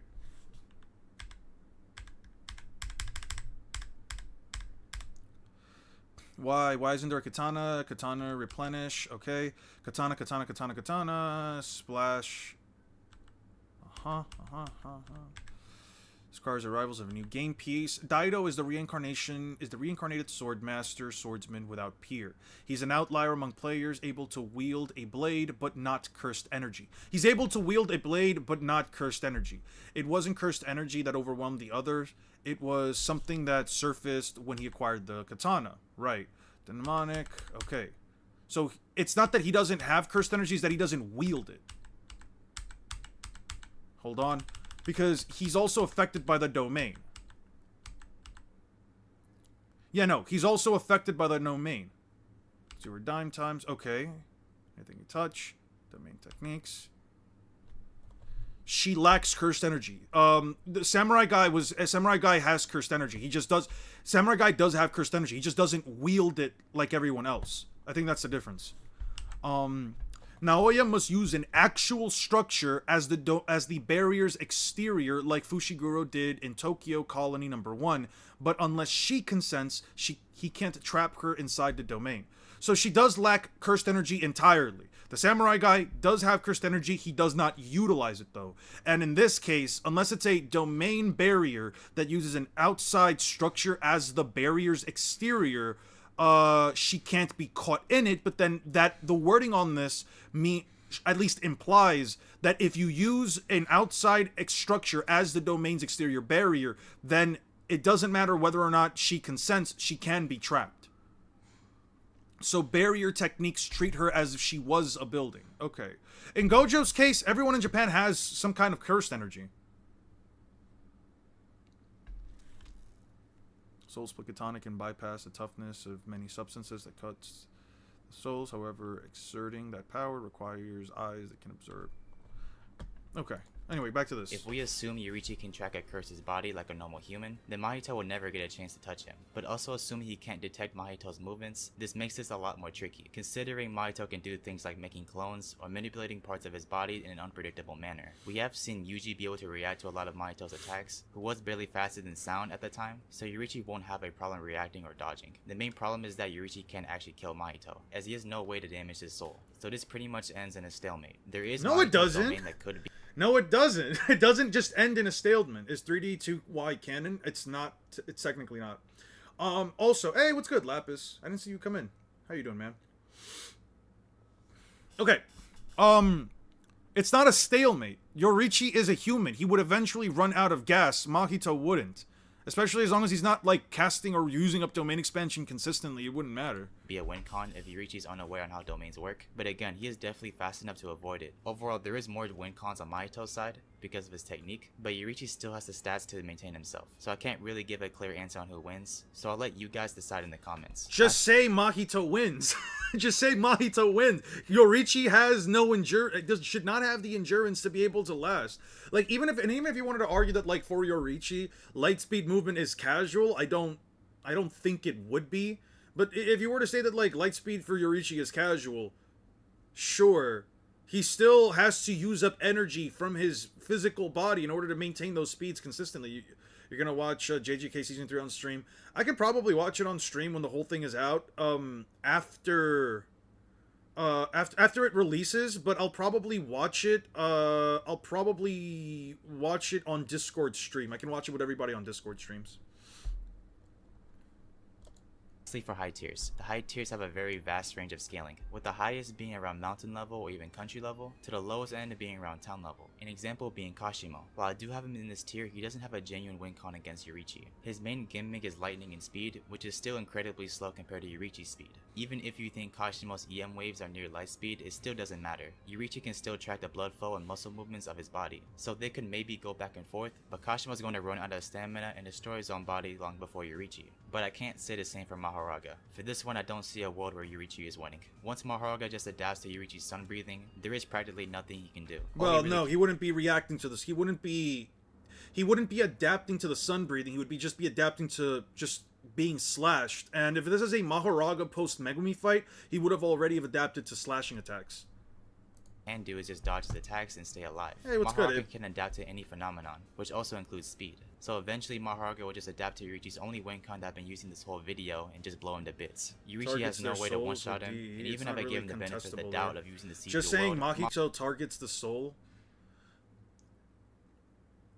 That's the thing, Fine. Like, I'm not against... Like, here's the thing. I'm not against, like, the idea that Mahito directly targets the soul and not cursed energy itself. But I would need, like, something that directly, you know, states that. You know what I mean?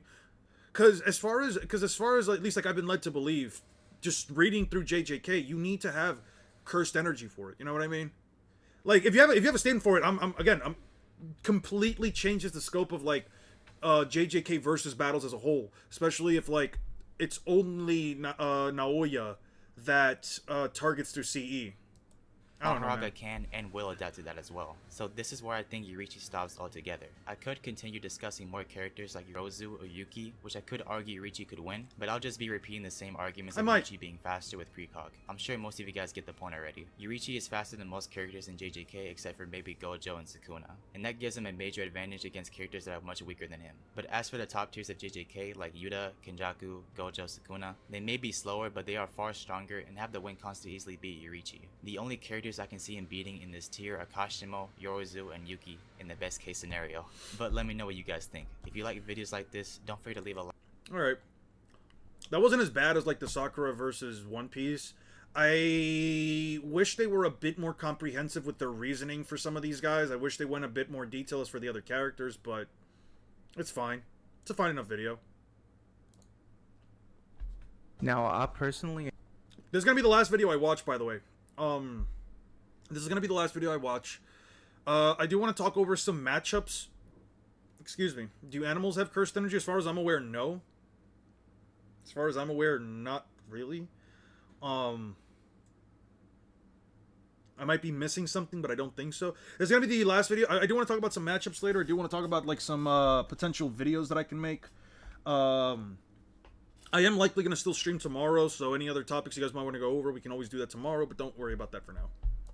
Enjoy doing someone versus an entire verse, hence the various concepts and videos of such on the channel. I've always wanted to involve JJK. With that said, I don't know who versus to Shibuya use. Trust. Should I use Kid Sasuke, Rock Lee, or even Deku? But since I wanted to do Itachi versus Gojo as a standalone regardless, why not feature him against the entire I do have verse? to eat something. I've been waking up a lot earlier. Versus Jujutsu How fast do you think base Luffy was after time skip?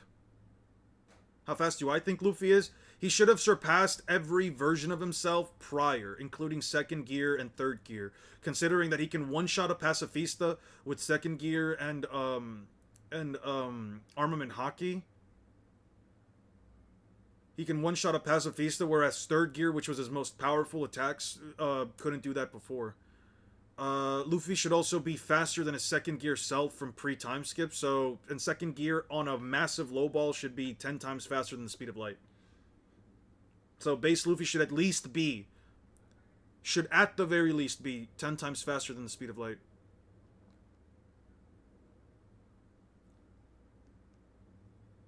I don't think Haki can damage curses.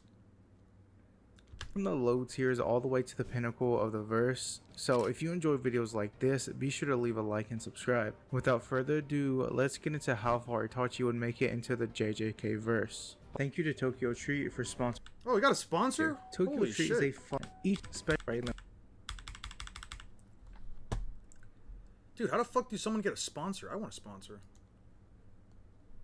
Video. Like all videos, I'll start with scaling Itachi. Given Itachi is part of the Akatsuki, he should. No, all things do not have CE, just like at the guns being without CE. Things must have emotions to have CE. Yeah. Obviously scale above any OG Naruto feats. I do agree with that. Sasuke's Fireball Jutsu in the City Block level. Base was 10 times light speed with second gear, 10 times 10 is 100 facts. Yeah, I do think that, like, second gear Luffy, post time skip, like, right off of post time skip Luffy, I do think he's at least 100 times faster than the speed of light. Luffy gets upscaled even more. As well as Yorobo's launch this of stuff, Choji I don't at really town do level should snacks get for the most massively part. outscaled. There's also Naruto. Obviously scale above any OG Naruto feats. Sasuke's Fireball Jutsu in the City Block level, as well as Yorobo's launch of Choji at town level should get massively outscaled. There's also Naruto's ability. Let me see that real quick. Yorobo's launch of Choji at town level should get massively outscaled. There's also Naruto's ability to stop a giant python. On average, snakes are able to strike around 3 meters per second. It's also important to mention a snake can move up to one half of their entire mass when striking. Given this is fiction and the fact that the snake is massive in comparison to even our biggest snakes, these feats get upscaled. Even looking at the sheer mass of the python, Naruto doing this is vastly impressive. The counts for this range around the town level, given more backing evidence on town level plus OG Naruto. We know Itachi to scale above this via being simply stronger and having more durability, but also scaling above Orochimaru quite solidly. Itachi has, like, no durability feats. Time out. I see where you're coming from, Ged D. I see where you're coming from. I don't do the 3D 2Y stuff only because you can make the argument that it's just not canon, even though it fits perfectly within the timeline. I would probably have to do, like, a composite version of Luffy. I could make a video on composite Luffy, but that would just take a while. They're not point blank light beams. Just to be fair, Rakim, they are not point blank shots. So real quick, Itachi has, like, no durability feats. Like, he has, like, no durability feats. He himself does not really ever get hit by anything. Stronger and having more durability, but also scaling above Orochimaru quite solidly. And Orochimaru was legit Peterbot and OG Naruto. I think that, like, something that people usually do, and let me just go through this. All right, you have characters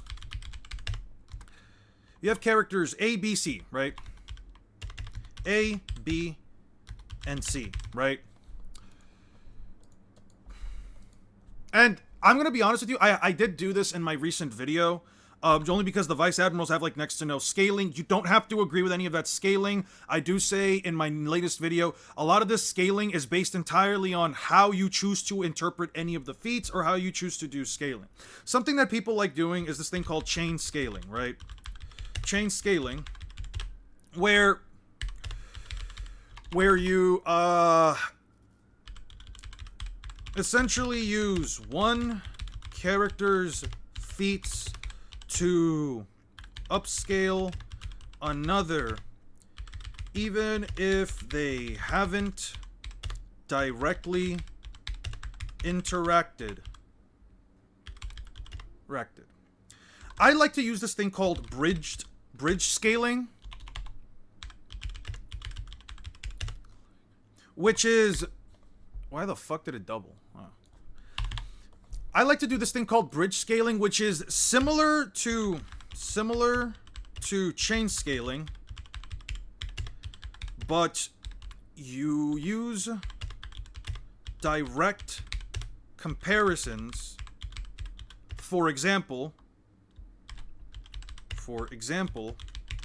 but you use direct comparisons in order to get the direct comparisons in order to get a more consistent scale, right? For example,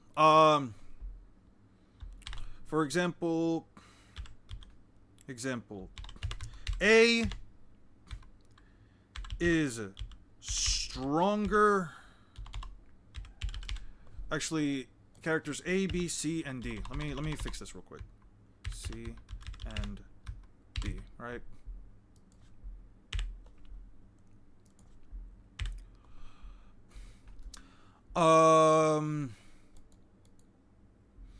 A is tougher. Let's just put it like this. A is tougher than B. A is tougher than B.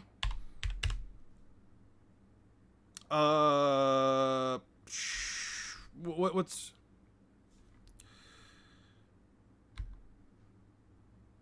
B is stronger than C and D, who tanked, I don't know, a town level explosion, town level attack, right? A is tougher than B, B is stronger than C and D, but B never fought C or D. B or D, right? That's sort of chain scaling, right? So A is stronger than...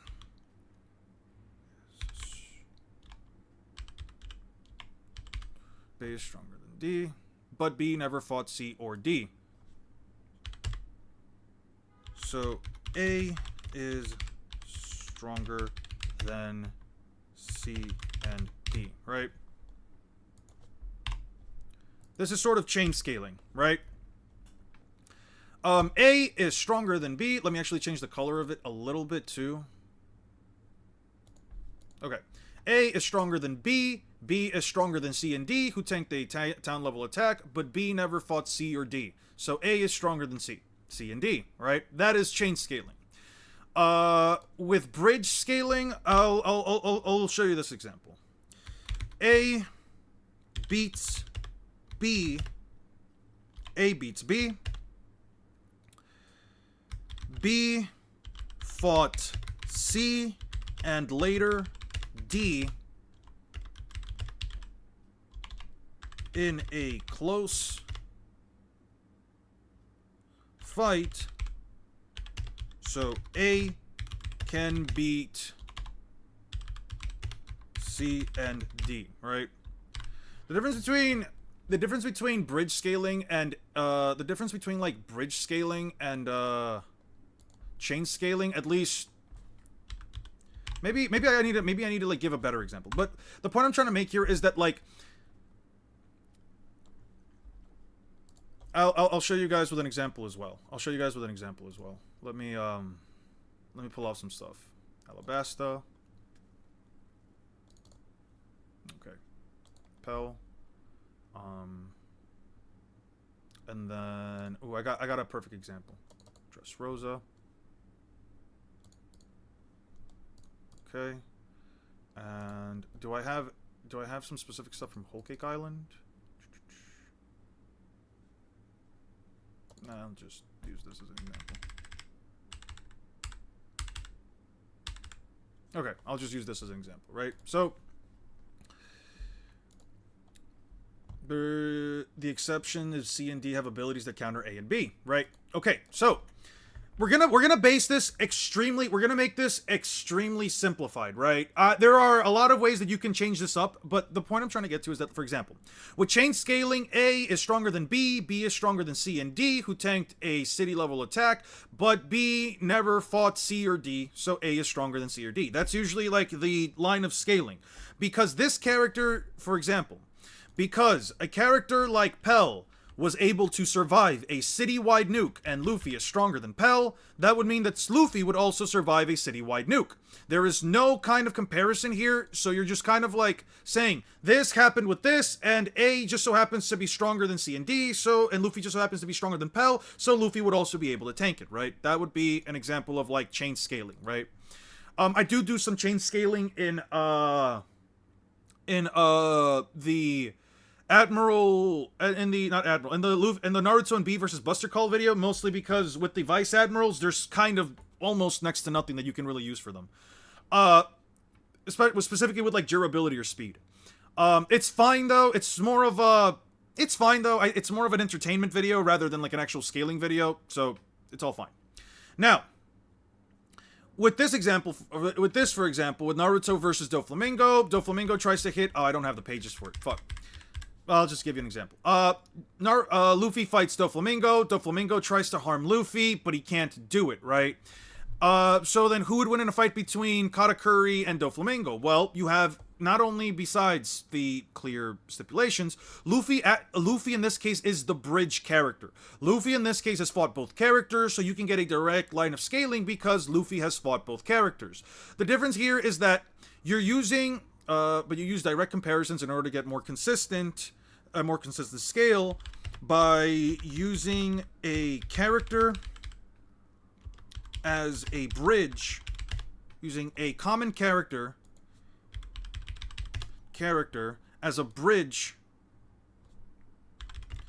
in order to get, using a common character as a bridge. With chain scaling, you can sort of say, well, this guy scales above this guy, who scales above these two, so this guy should be the strongest, right? With bridge scaling, you say, well, these two guys fought the same exact person, and one of them had a much easier fight against the character in common than the other guy, therefore the other guy is stronger, right? So, in this example, you can use chain scaling to say Luffy can survive the city-wide nuke because both he and Crocodile are stronger than Pell. That is chain scaling. With bridge scaling, you can say Luffy fought both Doflamingo and Katakuri in a 1v1, and because Luffy is the bridge for both of these characters, Luffy is, the bridge, you can essentially say that Katakuri is stronger than Doflamingo because of his fight against Luffy, because of both of their fights versus Luffy. That's sort of the difference between bridge and chain scaling. What this guy is doing right here, though, is something that I don't agree with. What he's saying is that Itachi's durability,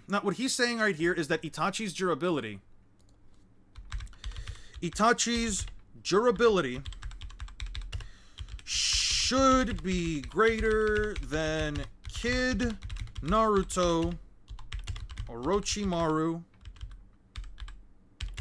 Choji, etc. because he scales above them. This doesn't necessarily have to be true. All this yapping for Toriko victims. Sure, whatever. Fair. I like that comment. I do have an issue with trying to scale characters like this. And again, I do sort of do it in my own video. I don't exactly agree with all of it, but I do just make arguments just for the sake of making them. Itachi doesn't necessarily have to have greater durability than any of these guys, specifically because things like speed, power, durability, when you have characters, especially from a power system as intrinsic as Naruto's, where there is a certain level of comprehension that you need to have in order to understand Naruto as a whole, just because characters don't outright scale to, let's say, their chakra reserves, and their chakra reserves don't outright scale to, like, let's say, their hexes, their powers, or their speeds, or whatever, right? Naruto, like, for example, Sakura could have way more chakra than the Raikage, but that doesn't necessarily mean that she is faster than the Raikage, especially within the context of Naruto through Shippuden, within the context of its 700 chapters, right? She doesn't have a single feat that would put her above the Raikage in terms of speed, because there's kind of nothing to go into, right? She punches Kage in the back of the head, but she's falling at the speed of gravity, so that goes into that, right? A character like Itachi isn't a defensive combatant. He's not someone who tanks hits. He's someone who puts people down through genjutsu or through hexes like Amaterasu, or through simply trying to put them down through a single, like, let's say, stab in the back, right? I don't like the idea of saying that Itachi should be, like... I do agree with the idea of, like, Itachi being capable... Well, I'll get to this in a second, Julio. I'll get to this in a second because I know what you mean. I can't agree with the idea of Itachi, let's say, blitzing Orochimaru or being faster than them, because he does scale directly above characters like Kakashi, who has fought Naruto before, or who should still be stronger than Kid Naruto and Sasuke, based on scaling within the story, right? He should be faster, his attack potency should be greater, and Itachi being able to use attacks that can, let's say, overpower Kakashi's attacks, or in one case, speed blitz Kakashi, that's reasoning. That's reasoning as to why he should scale above them, right? Now, Itachi's shield would block anything and everything it gets pressed, if he gets pressed, even if it's not chakra-based, so it's kind of irrelevant.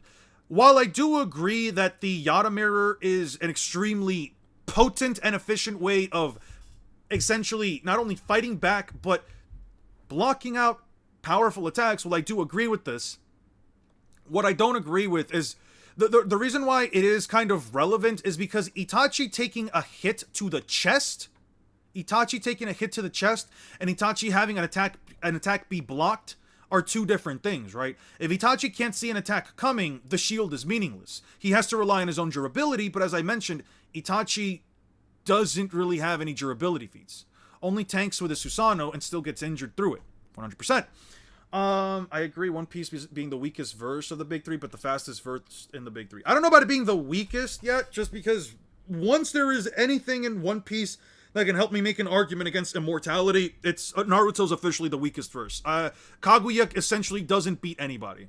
So Itachi was narratively, at least with the ability to bypass immortality. That guy. Narrative really doesn't mean anything across for scaling, but I'm sure I don't agree with that entirely. I think that you should use narrative. Here's the thing. Narrative is extremely important so that you can at least get a ballpark for where a character should be. If you don't use narrative, you can essentially get Naruto to Universal, One Piece to Solar System, blah, blah, blah, blah, blah, blah, blah, Bleach to low complex multiversal. I don't know how the fuck the narrative would play into that, but the point is, narrative is important because it does at least keep, let's say, like, these boundaries within the verse. Is there any way for me to have, like, a pen tool here? No, I'll just use a paint, right? Every verse, right? What kind of brush do I want to use? I want to use this brush, right?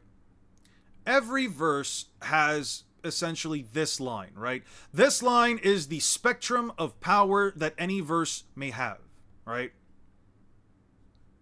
Actually, wait 1 second. Yeah, actually, let's do it like this. Okay. Every verse has I'm going to dictate right now as the spectrum of scaling. Spectrum of scaling, right? Which essentially just means selection. Let me just move this. Okay. So this is the spectrum of scaling for any verse. You can get a verse from its high end to its low end, right? You can get a verse from its high end to its low end, right? But the focus that I wanna like, can I make the circles any bigger actually? How do I do that? Can I make this any bigger? It doesn't matter. So you can have something like, let's say, Uni Plus. You can get some like, let's say, like Universal to like, let's say, town level, right? For example, right? The narrative, what narrative does is essentially put some like, let's say, stop marks at specific points in the story so that you can get an idea of like where the author actually wants like the verse to be, or where the author specifically is going to like stop the verse at. Maybe you could choose through some hyperbolic statements or through some certain lines of interpretation you can essentially ignore it, but at that point you're just ignoring the actual narrative, right? So narrative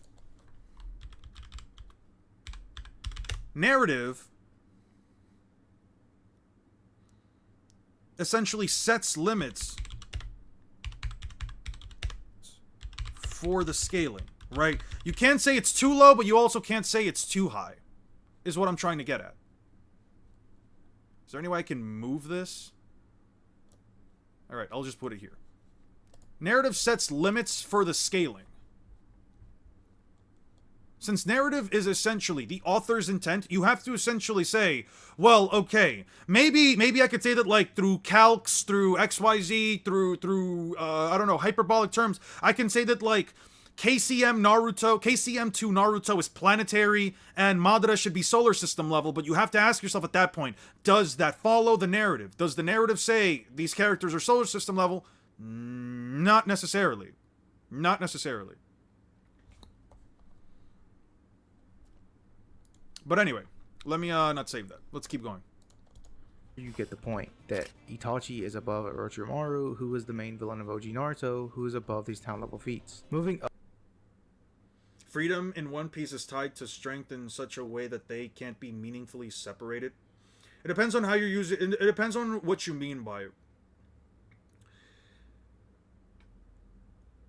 An example would be like, let's say, Roger, who is the freest man, who was the king of the pirates, and by virtue, the freest man in the oceans, which means that there was no power in the ocean that could stop Roger from doing what he wanted to do or what he wanted to achieve, right?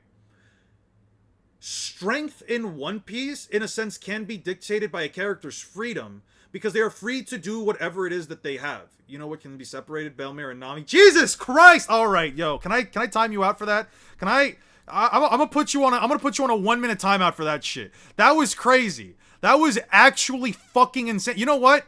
Guys, let's get some Thine Eats Beans for that comment. That is so fucking insane. That is so deplorable. We're not gonna be out here talking about Nami's fucking trauma, my guy. That is crazy. That's absolutely insane, dude. Alright, let's get it. Up from this, we can just let's get some Thine Eats Beans in chat, bro. How people feel about cloud and storm creation feats, but I'll list them anyways. We know that Pain is able to create various storms containing lightning and rain, and these storms span over the entire Kaguya universal. People regularly give Kaguya universal a multiversal scaling, but would scream and kick their feet if you gave that to Black Clover. That's what I'm saying. Which alone is an entire country. And given he's essentially using the kinetic energy of condensation to produce these storms, which scale to him from his own chakra, these have been calced into the mountain levels. And Itachi scales to this from just Explain? And these storms span over the entire rain village, which alone is an entire country. Itachi at his worst tanked lightning strike and kept going. At his worst, he did not tank a lightning strike. He did not tank a lightning strike, and I'll explain why. Actually, it was like, what, like 380 something, right? It's like around 370 something, 380 something. No, that's Jiraiya. Let's go like towards 80. Nope. Okay, so that's still happening. Let's go to 90. Alright. So yes, Itachi does not have it up, but let's focus on this later. When he gets up, not only is he, fucked up, if I hadn't had this, I would have been dead. He used the Susanoo to block the hit. He used the Susanoo to try and block the hit. The hit, and it also didn't, and the Susanoo, at least towards the extent, the hypothetical, the smiley face is crazy, and towards the hypothetical extent that you think he could have pulled out the Susanoo, and I can't tell you what stage of the Susanoo he could have brought up. It could have been the ribcage, it could have been this version of the Susanoo. I think it seems to be like this version, but it also seems to be forming at this point in time, so I can't tell you, but the Susanoo wasn't able to fully block it because we also know for a fact that Itachi did take some damage, even though it doesn't really show it on his clothing, which is weird. But anyway, back to the video. And given he's essentially using the kinetic energy of condensation to produce these storms, which scale to him I'm here from spreading mischief and whimsy. You're in here spreading bullshit, bro. What the fuck? I do appreciate you. I do appreciate you. We do need a chaotic agent in chat. Haku versus Sugar. Haku versus Sugar One Piece. That's an interesting These have one. been calced into the mountain levels. And Itachi scales to this from just doing the same. If Haku goes full speed, I don't know if there's anything that like legitimately. Wait, what did Leafy say? Same thing via his battle with Sasuke, in which their fireballs was able to create a storm above. Okay, so it did and burn this his is a arm. fact, as even in the data book confirms that their flames are able to create cumulonimbus clouds. I should also mention that Itachi scales to Nagato, who is stronger than his pain state, in which he's a deprived raisin, and Itachi is sick for most of his showcase. So just take that as you should. Even in the data book confirms that their flames are able to create cumulonimbus clouds. I should also mention that Itachi scales to Nagato, who is stronger than his pain state, in which he's a deprived raisin, and Itachi is sick for most of his showcase. Okay. So just take that as you will. Other feats Itachi are scaling to are for the majority of what the Akatsuki are able to do. For example, Deidara, who is able to self-destruct and generate an explosion in the country range. It's evident that Itachi is above Deidara, but does he scale to this attack? The short answer is yes and no. I do. Okay, I'm gonna need him to explain this. Because that was a sewer slide attempt on his end. And okay. Itachi is above Deidara, but does he scale to this attack? The short answer is yes and no. I do believe his Susanoo would survive this explosion, as Sasuke used Manda to survive, and the Susanoo is more durable than any snake. Even if you somehow think the Susanoo would get crushed by the explosion, then Itachi's Yadamir would definitely be able to block the attack. Even his Susanoo was able to combat Orochimaru snake, who looks to be more fierce.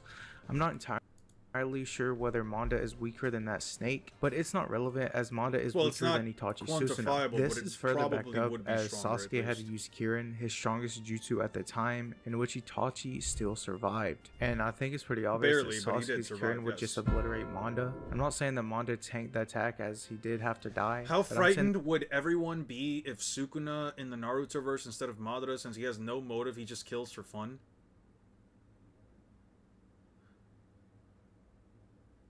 That's interesting. I would honestly argue that Sukuna can beat the 5 Kage. So you'd probably have them shitting themselves, especially since the Shinobi Alliance, if he pops out domain expansion, that platoon is instantly dead. There was no surviving that. The difference between the meteor is that the meteor could have killed them, but it was slowed down tremendously, and they still and it didn't, at least as far as I'm aware. I don't know how many casualties were actually within it. Casualties, yes. We know that at least, like, the people were hurt, but we don't know how many people were killed by it. With domain expansion, they likely would have all have died. There was no stopping that. Sukuna would scare the shit out of everyone, giving CE can cause fear in others. And they wouldn't get through to damage Itachi. Other than this, we know that he would scale to the Jinchuriki, who are above their Bijus. We know that Akatsuki are able to are the Jinchuriki really above their Biju? I guess you could say Yugito Ni is, since she was a perfect Jinchuriki. B would be. Naruto, yes. I guess 4 and 5 were also, since they could use tailed beast bombs, they also would be above it. What do you think of the argument for Itachi scaling to the C0 explosion? I don't know why it would. There's kind of no bridge for that. There's kind of no, like, technical bridge for that. Sasuke only survived because of Manda, and Manda didn't survive. It just died. Just because it wasn't atomized or ripped to shreds doesn't mean that just because it wasn't, like, ripped to shreds or atomized doesn't mean that the explosion is weak, but it also doesn't mean that, like, that should have happened. You know what I mean? there's kind of like no direct bridge between like a Susanoo and a summoning beast necessarily, unless you want to say that like, I don't know, a regular kunai can pierce their skin, and even then, it's not like killing them.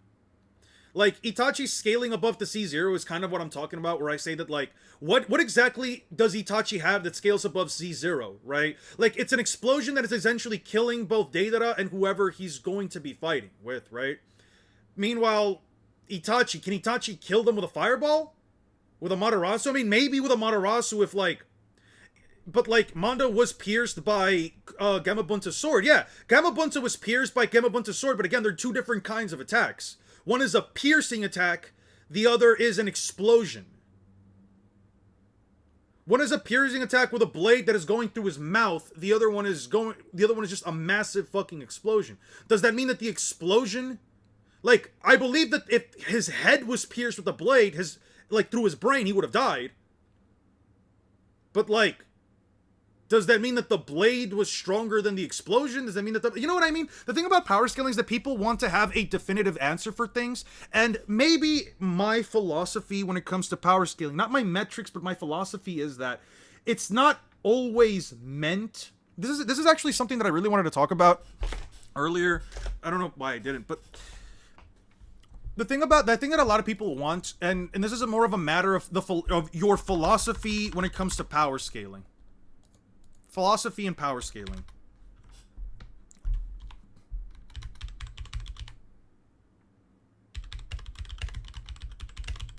This is something that I actually find to be quite interesting. Most people, I would say, most people within this community, and I mean power scaling as a whole, not just our community. But I do want to give a shout out to you guys, because you guys, for the most part, I do see that you guys are quite respectful towards one another, even if you disagree, right? I want to say thank you to each and every one of you. That, just because we even if you guys disagree with each other, even if we don't see eye to eye in many things, we are being respectful towards one another. I think that's the most important part in just having a community. Being able to disagree, but still being able to respect one another. No one's calling each other delusional. No one's saying, oh, you're an idiot, stuff like that. I do respect that, right? Most people within this community want definitive answers. Power scaling is a metric. Power scaling is a way by which we can get some semblance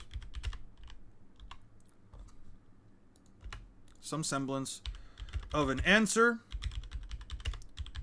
but it is almost never definitive. I want you guys to like really understand this right here, because there are cases, my philosophy is aim for the truth, and then secondarily is whatever pisses people off the more. type shit. You want to aim for the truth, as Thine said. You want to be able to try to generate or try to reach a point within the answer where you can say, this is the closest answer to the truth that I can get to, but you may not always get a definitive answer. There are cases where you can get a genuine 100%, by the way, see you later, Ged, thank you for coming, where you will 100% almost never get a definitive answer, and there are cases where you will. But it is very, very difficult, at least in my opinion, to simply say, oh yeah, this is 100% true. The Naruto verse is definitively 100% above the One Piece verse. I don't know about that. There are a lot of arguments that could be made that the One Piece verse is above them, mostly due to speed, but that's neither here nor there. It's all, at the end of the day, theory crafting, and we shouldn't let our opinions, our interpretations, get to a point where we're like, no, there's no argument to be made otherwise, right? I believe that there are arguments to be made for both sides, which is why I almost never comment on stuff when it comes to let's say power scaling that uses calc-based stats, because I don't use calc-based stats. This is a different line of scaling that follows a metric that I don't follow, and that's completely fine. I can't tell you that you're wrong, because guess what? I don't know what the scaling meta would be if you used calcs. Which is why I don't tell people, oh no, you're wrong. You're using calcs. You're wrong. I don't care. Use calcs. Please go out of your way to use it. Is barely city size? I don't agree with that at all. That shit is a fucking island. That shit is a fucking island. But anyway. Defeat the Jinchuriki. I mean, Hidan and Kakuzu are able to defeat Yugito. Yeah, it's supposed to be yes, fun. Teamwork is involved, but Itachi is Sukuna still above versus these the two, six-tailed so there's no real beast. argument to disprove he's not If scaling they the blast BG him bombs. all yes, at the their same ability time. could be an issue, but his AP is in the country range more or less, especially with the Why is his Yaramir. AP in the But crunchy Itachi, range? We know that he would scale to the Jinchuriki, who are Okay. above their Bijus. We know that Akatsuki are able to defeat the Jinchuriki. Like, I mean, this is an issue, and I'm just gonna pause it again real quick. This isn't, hey, what's good, Bob? We're just watching Itachi versus Jujutsu Kaisen. This is an issue that I have with, like, some of the line of scaling that people have, because they say, well, he scales above, like, he scales comparative to the Biju to the Jinchuriki who all scale above their Biju. Sure, but that doesn't mean that if Itachi were to stab you with a kunai, or if he were to punch you in the face, what part of him exactly scales above a tailed beast bomb? That's what I want to know. That's what I want to know. Hidan and Kakuzu are able to defeat Yugito. Yes, teamwork is involved, but Itachi is still above these two. Yes, Itachi is above them, but how did they defeat her? They used hacks. Hidan can take damage. Hidan can take Hidan and Kakuzu are able to defeat Yugito. Yes, teamwork is involved. Hidan takes damage himself and transmits that to his opponent. You said the same shit 4 times, did I? My fault. But Itachi Damn. is still above these two, so there's no real argument to disprove he's not scaling to Biju bombs. Yes, their ability There's no argument. Wait, repeat that? is still above these two, so there's no real argument to disprove he's not scaling to Biju bombs. What scales him to Biju bombs? What scales him to Biju bombs, though? Does Itachi have an attack that scales directly, objectively to a Biju bomb? Like, you can maybe say, let me give you an example. I've actually did come across this, and I know you guys are gonna bring up the Biju bombs. Hold on. I don't know if they tanked Biju bombs. I'm actually, give me a second. Where the fuck was that? Naruto. If you could give me like a chapter where they did, I would agree. You know what we have an answer for? Hiluluk not being Pell level, given how he went out. All right. That's fair. That's 100% fair. That is 100,000% fair. So there is this scan right here where Itachi says, so I suspect destroying it is the answer. All 3 of us need to simultaneously unleash our most powerful long-distance ninjutsu at its core. This right now just implies that these are the 3 most powerful attacks, are their most powerful long-range attacks that they can currently use. What destroyed it exactly is the combination of all 3 attacks. However, that does not necessarily mean that all 3 attacks scale to one another. You can definitely make the argument that since all 3 attacks blew it up together, they all scale equally, but that's never necessarily implied, nor is it necessarily, but you have, just look back at the chat. Oh, that's you guys. I would say the best scale would be him throwing the beads alongside the comparable damage. I would agree that does. I would agree that does comparable damage. But then there is another moment later in the war. As an example, as you guys may know, Naruto tags the 3rd Raikage with his most powerful attack, which is the Rasen Shuriken, right? He tags the oh, Lapis, thank you for the 5 gifted memberships. Hey, Void finally got one. Lovely. You guys can join our Discord through the membership perks. Guys, can we get some W Lapises, please? So Naruto tanks the Raikage, he hits him with the Rasen Shuriken, and he causes a massive explosion. The explosion wasn't enough to fully take him down, and as we could see later, he's basically fine, right? Naruto ends up telling himself that if a tailed beast bomb is probably what hurt him, especially when even the Rasen Shuriken doesn't affect him. The scar, Lord Third once tries to stop the tailed beast on his own, that's how he got his scar. So that's from the A-Tails. He would only ever say it's most famous shame. So Naruto says, okay, fuck it, let's go with a Biju bomb, with a tailed beast bomb. This, to me, at least makes me believe that the tailed beast bomb is actually stronger than a Rasen Shuriken.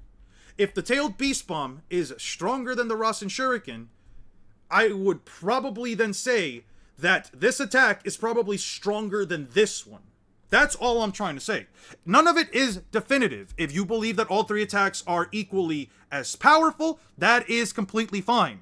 If you believe that the Rasen Shuriken, if you believe that a Tailed Beast Bomb is stronger than a Rasen Shuriken, which was what I personally believe due to this scan right here, that's also perfectly fine. There are different lines of scaling that you can use. Since nothing is stated definitively, it's all fair. All I'm saying here is that Itachi would have at least one attack that scales above them, but not all of them. Portrayal is your best ally in that case. 100%. 100%. Yes, their ability... But that's what I mean when I say that power scaling is all about interpretation. I'm not saying that I am right. I am not saying that I am right. I am saying you could be right with the 3 attacks being equal. I could also be right with both of them. That's all I'm saying. Did not split the entire continent. I don't know about that. Would be an issue, but his AP is in the country range more or less, especially with the Yodomir and Tosca Blade. And he's def scaling to this in his healthy form or in his reanimated state in which he's able to battle Nagato. As for speed, Itachi should be in the light speed range. Why? Using the Kakashi feat where he was even a kid and was able to cut and react to a lightning bolt. I don't like this feat, man. I don't like this feat. I've spoken with my mods about this before. Thine, if you're still here, I think you, myself, Lapis, and Six. Bob, I'm not were you there, Bob? I don't recall, but we have talked about this feat in the past. The issue with this feat, and as I've mentioned, is that I like to use equal parts. I like to use equal parts anime and manga. Anime specifically when the feat is either directly incorporated with a canon manga arc, or when it's trying to give us a bit more of an answer towards, like, let's say, a feat like this that is canon, right? We get a direct answer for something that was a direct feat for something that was only ever stated in the manga. I think that's fine. We never see the cut, we never see how it was done, and we never see how close Kakashi was to the actual attack. We know that he slashed the lightning bolt, but within the anime interpretation, I'm not going to bring it up, Kakashi, he's already up an unquantifiable distance up the tree, and we never see him tag the actual lightning bolt. We don't know if Kakashi tagged it last second as it was about to hit. We don't know if Kakashi was already up the tree and running towards it as the lightning bolt was out. We don't know if the lightning bolt, as it dropped, Kakashi was already up the tree. We don't know. All we know is Kakashi was up an unquantifiable distance up the tree, and we know that the lightning bolt fell down after Kakashi was already running up. That's all we know. What do you think of Demon Slayer's power scaling and how some think that the upper moon demons are megaton? I don't go by megatons of TNT. I don't go by any of that stuff. To me, none of that is 100% canon to the manga, unless you get the author to say, yes, these values are 100% accurate. I do not agree with them. I think the Demon Slayer power scaling is actually kind of interesting. I was looking at some of yesterday. Before I finished editing, I sat in my couch for a bit. I took a small break. I sat in my couch. And I was like, you know what? I'm hearing a lot about, like, the Akaza stuff, and I'm hearing a lot about, like, the Kokushibo stuff. I know that, like, Lapis brought up while we were chatting on a Discord chat a couple of days back that Kokushibo essentially gave up the will to fight. I didn't remember that very well, so I was like, you know what, let me check out those chapters real quick. And I was just scrolling through, and I'm like, you know, Demon Slayer might actually be worth looking into. I'm not gonna lie. But I don't know how I would scale it based on my personal metrics. Itachi is scaling to this even as an older Kakashi gets worked by Itachi early on in OG Naruto. And no, Kakashi wouldn't get slower or weaker, as ninjas in Naruto are shown to hone their skills and improve them on a daily basis. Fair. That's legit a main objective in the series. So for people to say that they aren't scaling the previous feats and using assumptions to disprove upscales are quite laughable. No, that's not fair. That's not fair in the slightest bit. Is there any way to, like, unremove these? Lapis, can you see if you could fix that? No, this is where I disagree. Okay, so upscales are fine, but but if you're going to say a character upscales, for example, character is hypersonic in one arc. In the fourth arc, right? Oh, sorry. Character in a flashback. Character in a flash... Not even hypersonic. Character is hypersonic in a flashback. Character in a flashback... In a flashback... It, has a supersonic feat. You can upscale a character based on a previous feat from a flashback 100%, but you need to have a feat from a later arc that can be directly used to upscale that, depending not only on how the power system works. I do agree with you, Bob. Not only on the power system works, but also based on current feats. Kakashi consistently seems to be still within that massively hypersonic range. Kakashi still seems to consistently be within that massively hypersonic range. The reason why I say this is because you could use the Waterfang bullet statement that says it is light speed, but there is also another feat that's there's also another translation that says lightning speed, and that would directly not only be more consistent towards Kakashi's lightning cutting feat in the past, but it would also be more consistent with the overall speed scaling that the series has showed so far. And the thing that I don't like that these guys are doing, the thing that I don't like that these guys are doing is saying, character has a lightning feat, a lightning speed feat in a flashback. Character should have subrelativistic to relativistic scaling currently. This I do not like. And the reason why I do not like it, actually, let me make it a little bit darker. This I do not like. And the reason why I do not like it is because in Kakashi's case, I 100% agree. I 100% agree that Kakashi's feat, okay, sure, it could be lightning speed. There's not a lot for me to go off of. There are a lot of assumptions that could be made for it, but regardless of assumptions, let's say Kakashi did tag the lightning bolt, right? Okay, massively hypersonic. It does not mean, while the ninjas are constantly getting stronger or faster or whatever, that does not mean that Kakashi just automatically shoots up a different tier of power or speed or etc. simply because a couple of years or like a whole decade has passed. I would agree he should be stronger. By how much stronger, that's not quantifiable. So to say that he just shoots up another tier of speed is something I would not say, and it is just as unsubstantiated as making assumptions. It is just as unsubstantiated as making assumptions. Oh, not this. Even Kirin in different translations is light speed or lightning speed, so even if Itachi aims dodge this attack, he still needed to activate his... Sorry, I just got a text message and now I need to find out about this. Wizard 101 console release date? What the fuck? Hey, yo, for my 2000s babies. Yo, for my 1990s babies. Yo, what? Did you guys know that Wizard 101 is coming out on fucking console? Excuse me? What the fuck? This is crazy. That's crazy. This is like a major fucking throwback for me. What the fuck? Hey, what's up, One Smart? Bro just unlocked childhood memories. Dude, what the fuck? Yo, guys, Wizard 101. Yo, guys, Wizard 101 power scaling video when?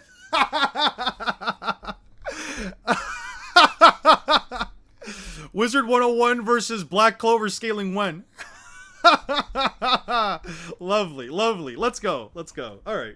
Is Susanoo in time to react. And yes, he can also attack in this tier, as he's able to go blow for blow with Casey and okay, Naruto. I hate this fucking feat, man. I hate this fucking feat. Ah! Okay, let's talk about this feat for a second.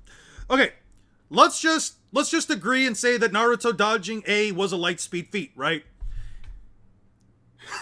Let's just agree that Naruto... No. This feat is so disingenuous in my opinion. Yes, he can also attack in this tier, as he's able to go blow for blow. Naruto dodging A, let's just say, sure, we agree, it is a light speed feat. I'm not here to debate that with anybody. I don't care. when Naruto runs into Itachi and the others, can you see what's happening on the previous panel? Itachi is jumping down towards them. Naruto jumps up. Not only does this not only is there nothing here to definitively prove that Naruto is charging at him at the speed of light, there's also nothing to prove that Naruto is throwing punches at the speed of light. Nothing here is proving that Naruto is punching or throwing punches at the speed of light. While I do agree that Naruto can dash at the speed of light if he picks up his speed at maximum, and mind you, I'm not saying that Naruto running at light speed is casual, no. That for me is 100% a serious, going all out feat. I have no idea if, while they're having a conversation, Naruto is just jumping up at light speed at Itachi and punching him at full 100% while going out. I don't believe that. I think this is disingenuous. They're having a conversation. He can't fly or accelerate midair, as Ryan Brooks said. I don't agree with this, man. Naruto, who's faster than the Raikage. So Itachi is either near light speed or light speed with different interpretations and translations. Now, how does he stack up to Jujutsu Kaisen? Starting with the low tiers of JJK, this includes characters such as Miwa, Inumaki, Nobara. Okay, we can skip through all of this because I genuinely don't care about any of this. The low tiers, yeah, they get screwed. If only he wasn't already under a Genjutsu. Let me see. Hey. Cleave could be used to adjust to Itachi's higher durability and be bombarded with these attacks to defeat him. But this is assuming Yuji's even able to get his domain off before Itachi kills him, as Naruto characters are vastly aware of hand signs, and hand signs are required for domains. The speed would be another issue. Although this tier has some massively hypersonic arguments, only a few would scale to this, including Yuji. But Itachi is still faster, so this becomes unlikely. Toji and Maki will be another case, which is interesting. They do have lightning speed scaling, but don't seem to operate at that level, or at least from what we see. We could use a card to scale them to this, however. It's just iffy, as Maki should have been able to dodge Nue's lightning. The only counter would be is that since this Nue is above the previous Nue, then it's a bit faster than usual. Either way, Toji and Maki have a one-shot potential attack in Soul Split Katana, so even if Itachi is more durable, it bypasses this and instead attacks the soul. They also have minor precog. I'm the greatest wizard 101 death magic wizard in chat. Eon can't even touch my toes. Why do you want me touching your toes, bro? Which is also useful, but not against Itachi. As you see, the Sharingan is also precog, and because he is already faster, he could use this to predict their movements and legit catch them with a Genjutsu or even a fireball. But let's assume they get an opportunity to hit Itachi, then yes, he could possibly die. But with his intellect and substitution jutsu, this isn't happening.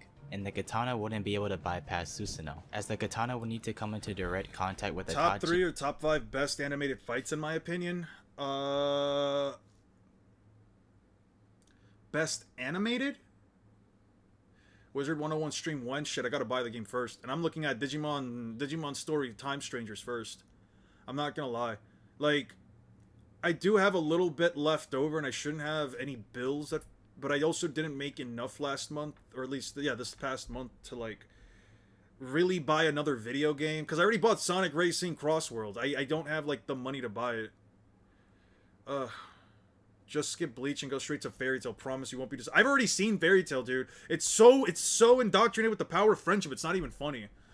Toes are referred to as beans or dogs by some people, so Eon touching feet is getting him beans. What the fuck? Wouldn't that only be consistent if I'm touching, like, a dog or a cat's toes, I guess you could say?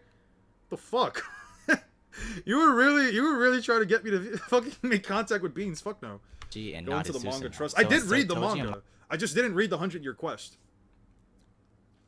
We're to be hitting different. Fuck you. Maki would need to use the inverted Spear of Heaven to achieve this, but it will probably need to get through the Tosca. Toji and Maki, as the katana would need to come into direct contact with Itachi and not Susanoo. So instead, Toji and Maki would need to use the inverted Spear of Heaven to achieve this. Okay, but so they're working off of power. They're working off of verse equalization. Thankfully, the inverted Spear of Heaven negates all curse energy, in this case being chakra, which the I don't know, maybe you like furries. I don't like furries. I don't. Has no set form.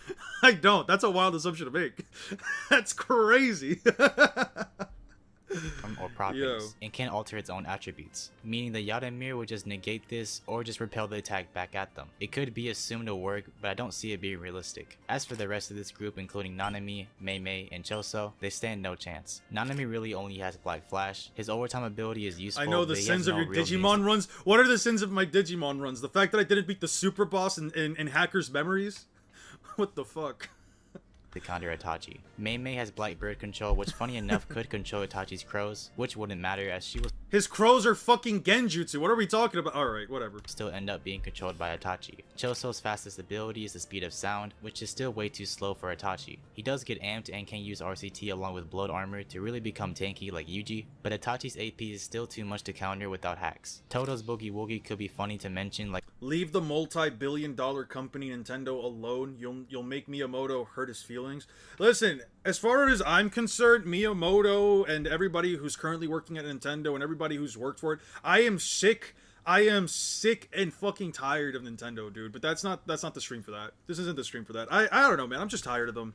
I'm tired of the Pal World lawsuit. I'm tired of all just the shit, man. I'm tired of people defending Nintendo. I don't know, man.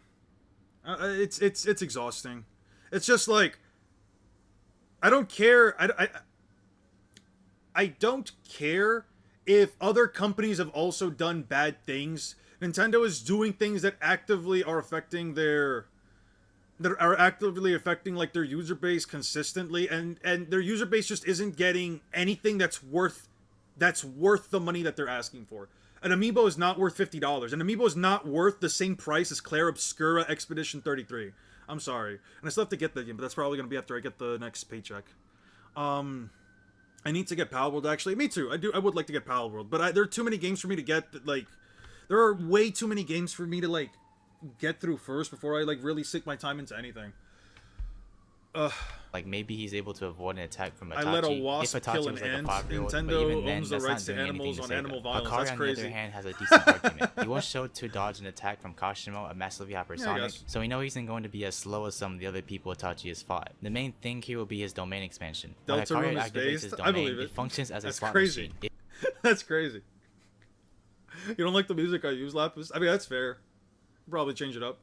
If he hits the jackpot, he gets near instant healing for 4 minutes and 11 seconds, becoming immortal even if his head is destroyed. Now of course, this is assuming Hakari even gets this off, which he wouldn't. But how would Why not? Itachi combat this? Given Hakari is immortal, there's really no attack that would kill him. Unless you think the vast difference is so high in AP that a single attack from Itachi would just combust him. The only reasonable attack useful in this scenario would be in fact the Tosca Blade. Once stabbed, the opponent is instantly trapped in a genjutsu for all of eternity, basically being a seal. Itachi was able to remove Nagato's soul from his body after Kabuto uses reincarnation to control him. So yes, this would obviously work on Hakari. So once this domain goes up and Itachi realizes Hakari is immortal, then he would activate Susanoo and seal Hakari's soul. And this would be in character, as look at the I don't even think it's that serious, because in all honesty, Amaterasu, just burn him alive. battle with Orochimaru, who is similar to Hakari in terms of immortality. Orame is a weaker Haku, so while she presents Hakari with a challenge, she doesn't have Weaker Haku. A weaker, maybe slower. I can give you slower, but a weaker Haku is crazy. any abilities that could cause issues for Itachi. As for Higuruma, his domain is a good win con. Once inside, a courtroom is formed where Higuruma becomes a judge, and the target becomes the defendant. Oh, I If agree, the they're target better is than found Pokemon. guilty of past action, I'm sorry, but anybody... You can spend your money however you want, but anybody that is actively going out of their way to spend... Let's see how much it's worth. Nintendo Switch Online. Nintendo Switch 2 Online. Switch 2 Online membership. How much is that? Let me just go over this real quick. Try it for free. So you would get it for 7 days. So we're not going to count the first 7 days, right? Online. Sure. Limited offer. Wait, Game Chat is included with Nintendo Ship memberships? Game Chat open access? Fuck them for that. You can't even talk to your friends without having the online. At least I can talk to my friends for free on PlayStation. Compare plans. Yeah, let me see this shit. Alright. $19 a year.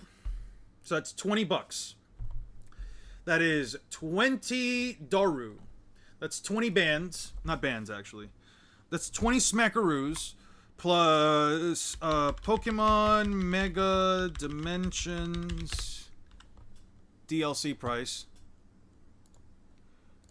This shit is worth $30 fucking dollars. Shit's worth $30 fucking dollars. So we've got $50, boys and ladies, if there are any.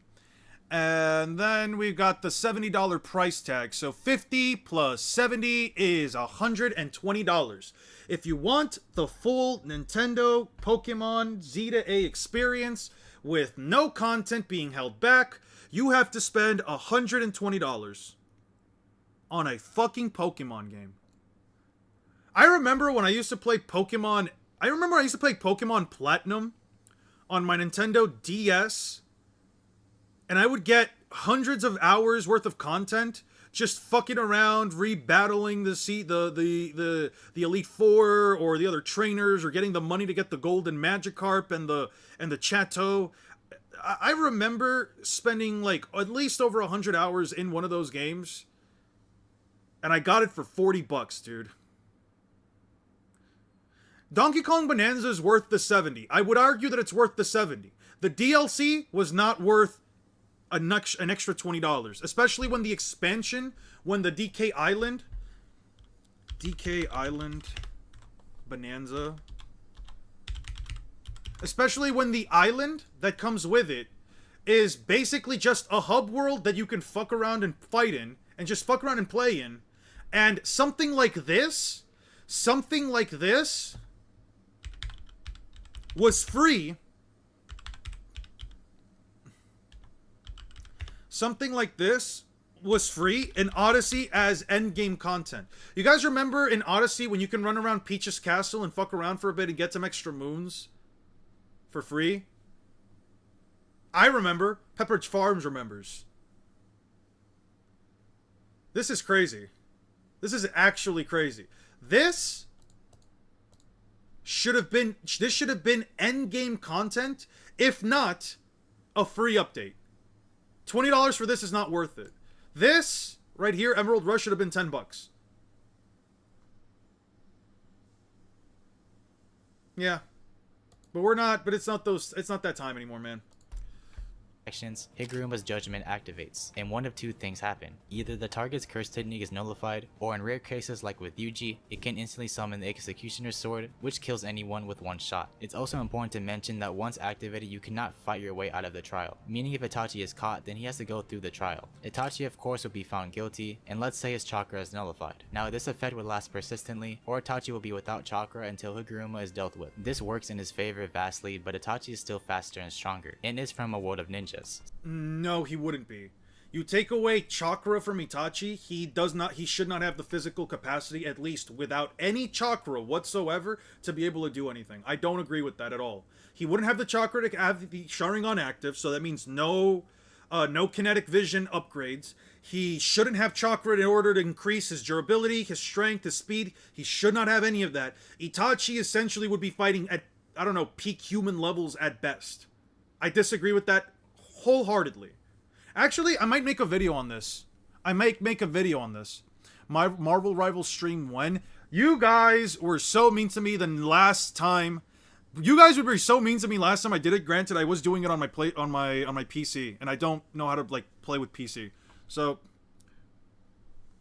yeah, it would also probably kill him. You know, Pokemon was going down the shitter when 6 years ago, Pokemon Sword and Shield had trees that looked like they came from a PS1 era, yeah. So he could always just use Taijutsu. Listen, I don't need my graphics to be that great in a game, but they shouldn't look terrible either. I don't know. They shouldn't look bad, and they shouldn't run terribly. Like, I'm not one of those guys that says, I'll be honest with you guys, I'm not one of those people. Actually, let me read that comment before with Yuji. Itachi of course will be found fight your way. The domain out of the forbids trial. use of Meaning violence. if Itachi is caught, then he has to go through the trial. Itachi of you cannot fight Executioner's Sword, which kills anyone with one shot. It's also important to mention it can No, it's you can't control it. You can't control it. That's the thing. You can't control it. It's not that you lose it. Okay? then he loses. But sadly, he is still vastly stronger and faster. I appreciate and I that, don't think IMAX. he would I get appreciate caught off that. guard given Thank his you. experience with the Naruto world and his exchange. I could play for a little bit later. I am going to have lunch in a bit after I watch this video. I am going to have lunch after this. I'll probably start up another stream afterwards. I'll probably start up another stream just playing video games, though. I can finally set up my PS... I can do, like, the whole, like, PS5 setup. Extremely high IQ. Now for the disaster curses. The only one to present an issue will be Mahito. Jogo's flames are nothing compared to Itachi's. Hanami's genjutsu-like technique is nothing See, you say that, but then what feat do Itachi's flames, or at least anything that isn't Amaterasu, even remotely compare to, I don't know, Jogo essentially... I don't know, Jogo essentially melting multiple buildings. We're gonna eat some ground beef with some greens, some carrots, and some rice. Compared to Itachi's. It's not fucking beans. God damn it. Mahito can only be damaged if you attack his soul. Pairing this with the fact that he can alter one. I eat lunch very late. I usually have breakfast sometime around like 9 to 10 a.m. Maybe 11 at the latest. And I don't have lunch again until like 5 or 6 p.m. I don't eat a lot. I really don't. Soul. So if he could touch Itachi, then he could transfigure his soul and kill him. To counter this, Itachi has substitution jutsu, or he could just dodge the attack. I hate substitution jutsu. Everyone always says the same bullshit. Oh, substitution jutsu, man. Substitution jutsu. Is cursed flames stronger than normal flames? I don't know. I would think Itachi Susanoo tanking Kirin would be enough to tank Gojo stuff. That I would agree with. But I'm talking about firepower versus firepower. I also would say... What the fuck, Elon? Get out of my fridge. That's literally what I eat later on. That's crazy. That's the that's the single guy go-to lunch, man. I have lunch at like 1 or 2 p.m. That's crazy. Which I don't have lunch early, man. I don't know what to tell you. Mahito could use little clones to deceive Itachi, which wouldn't work. Damn, you eat beans, not baked? Damn. I don't eat beans, you know what? That's crazy. I'm putting you on timeout for a minute. I don't eat beans. God damn it. As Itachi has experience with shadow clones and could pick up on the chakra within Mahito to determine who's the real one. When Itachi realizes his attacks don't affect him, then he's going to resort to the one thing to steal his soul away with the Tosca Blade. Genjutsu could also work, as it is a visual attack and Mahito can be affected by this. Within the slim chance Mahito gets off a domain expansion, he is able to touch your soul directly. Since his technique reshapes the soul, he can instantly distort, kill, or mutate his target with a single touch. So that could be a huge win con for Mahito. However, with the speed gap, Itachi could just go into Susanoo and still seal Mahito away. That's if Itachi has any idea what domain expansion is. Lastly, for the high tiers. While I do have Kashimo in this tier, he doesn't have anything to combat the likes of Itachi. His fastest attack is 24 hours in Gojo's domain or Gaara's sand pyramid. Can I breathe through Gaara's sand pyramid? Is Gojo's domain hot enough for me to too hot for me to survive in? Eon, English or Spanish? I prefer speaking in English if I had to be honest with you. But my Spanish is fluent. Thank you, Lapis, for the 10 months, by the way. It's something we know Itachi has the potential to avoid, and if... The sand would probably get in my eyes. It would probably be really uncomfortable. I'd probably just be inside the volcano for a bit. As long as the fumes don't kill me, I'd get the 20 billion. Then it should be the same tier. I can retain heat very well. I can deal with heat very well, all things considered. Lightning bolt attacks in mythical beast form is definitely the most impressive moveset Itachi's faced up until this point, but still lacks power. The best scale we can give this... CP9 versus 5 Kage is actually a match. Arguably, they might be too fast, but that's fair. Huh. Tiers around town level, or possibly even mountain level.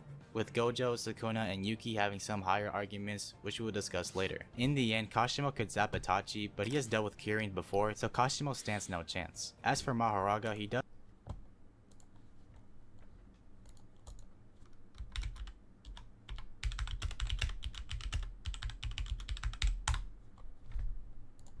have a win condition. His cursed sword wouldn't insta-kill Itachi as he wouldn't be considered a curse. His animated form could be fun to discuss in that regard, but still likely doesn't fit the criteria. The only issue here would be Mahoraga's adaptation. We see that Mahoraga is able to keep regeneration even while being shattered with Sukuna's shrine, in which we kinda discussed earlier with Yuji. In this, Itachi would just need a one-shot potential attack, these being the Tosca Blade and Genjutsu. While this seems normal, I realized Mahoraga doesn't have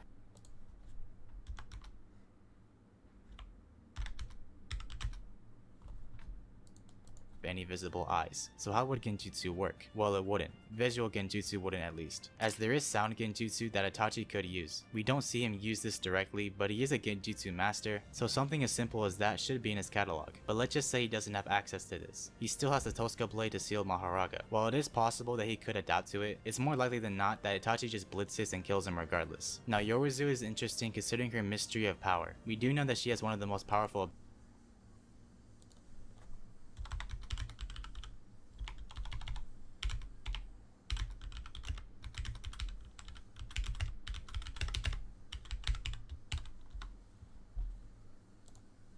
abilities in theory in that of her sphere. This perfect sphere follows the formula of P equals F divided by A, and since in this case there's no area, the sphere in theory would have infinite pressure. Her curse technique is the same as Mai's, which is stated to be their own curse energy structured. So does Yoruzu scale to universal? Honestly, maybe. Following the scaling for this and using the Versus Battle Wiki description of universal, this attack of course wouldn't get the chance to launch at Itachi, but let's assume it does. If this is the case, then Itachi too has universal arguments. This absurdity aside, Itachi glances at Yoruzu and puts her into a Tsukiyomi. Kenjaku is pretty buns and just has a lot of summons, and Amaterasu is enough to deal with the majority of those. But his gravity technique is unique. In fact, he's able to use it to avoid Yuki's black hole. The only issue is that Itachi is far more capable than Yuki, and has better enforced hacks, meaning he cannot avoid a direct slash or even glance from Itachi's eyes. Yuki's only main win con would of course be her black hole. Yes, she can enhance her mass with attacks, which if built up enough could definitely do some damage, but the time needed would be unrealistic. Now if you genuinely believe her black hole would have destroyed the planet, then if she is able to pull this off, then she wins. But with the speed and AP gap going towards Itachi, it's highly unlikely. But that is the first concrete win con I believe is likely for JJK. Yuta has a multitude of curse techniques. The most probable are Jacob's Ladder, Curse Speech, and Gojo's very own Limitless. Using this in tandem, Yuta could use Curse Speech to stall Itachi, enough time for Yuta to use Jacob's Ladder so he could gain a free attack. The thing is, Itachi is likely unaffected by Genjutsu at this level. Using Gojo's Limitless is where things get interesting. But since Gojo's still on the list, I won't delve into it as deep, as Yuta cannot wield Limitless to Gojo's power regardless. And even if he was, it would still be the same outcome. Now finally for Gojo and Sukuna, the pinnacle of the JJK verse. It's obvious they skill above everyone, and there are some planetary high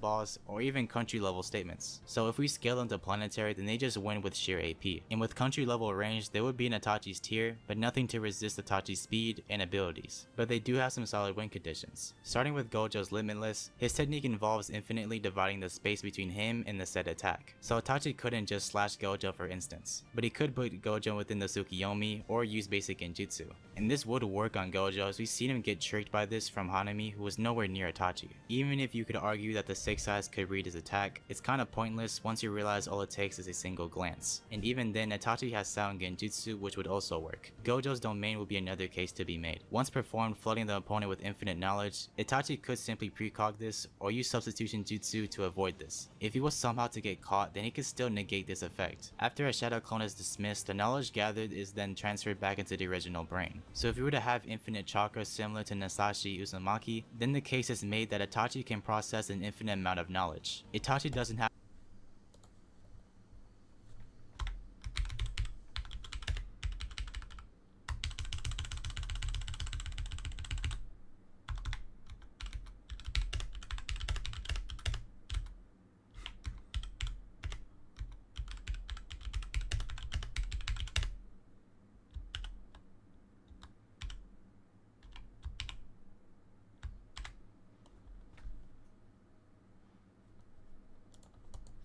these chakra reserves, but his reanimated state would. But since we haven't seen him pull this off, and it is mostly headcanon, then in this instance, Gojo's win con still stands. As for Sukuna, it's mainly going to stem from his slashes. Because Itachi is more durable, he would need to use his domain.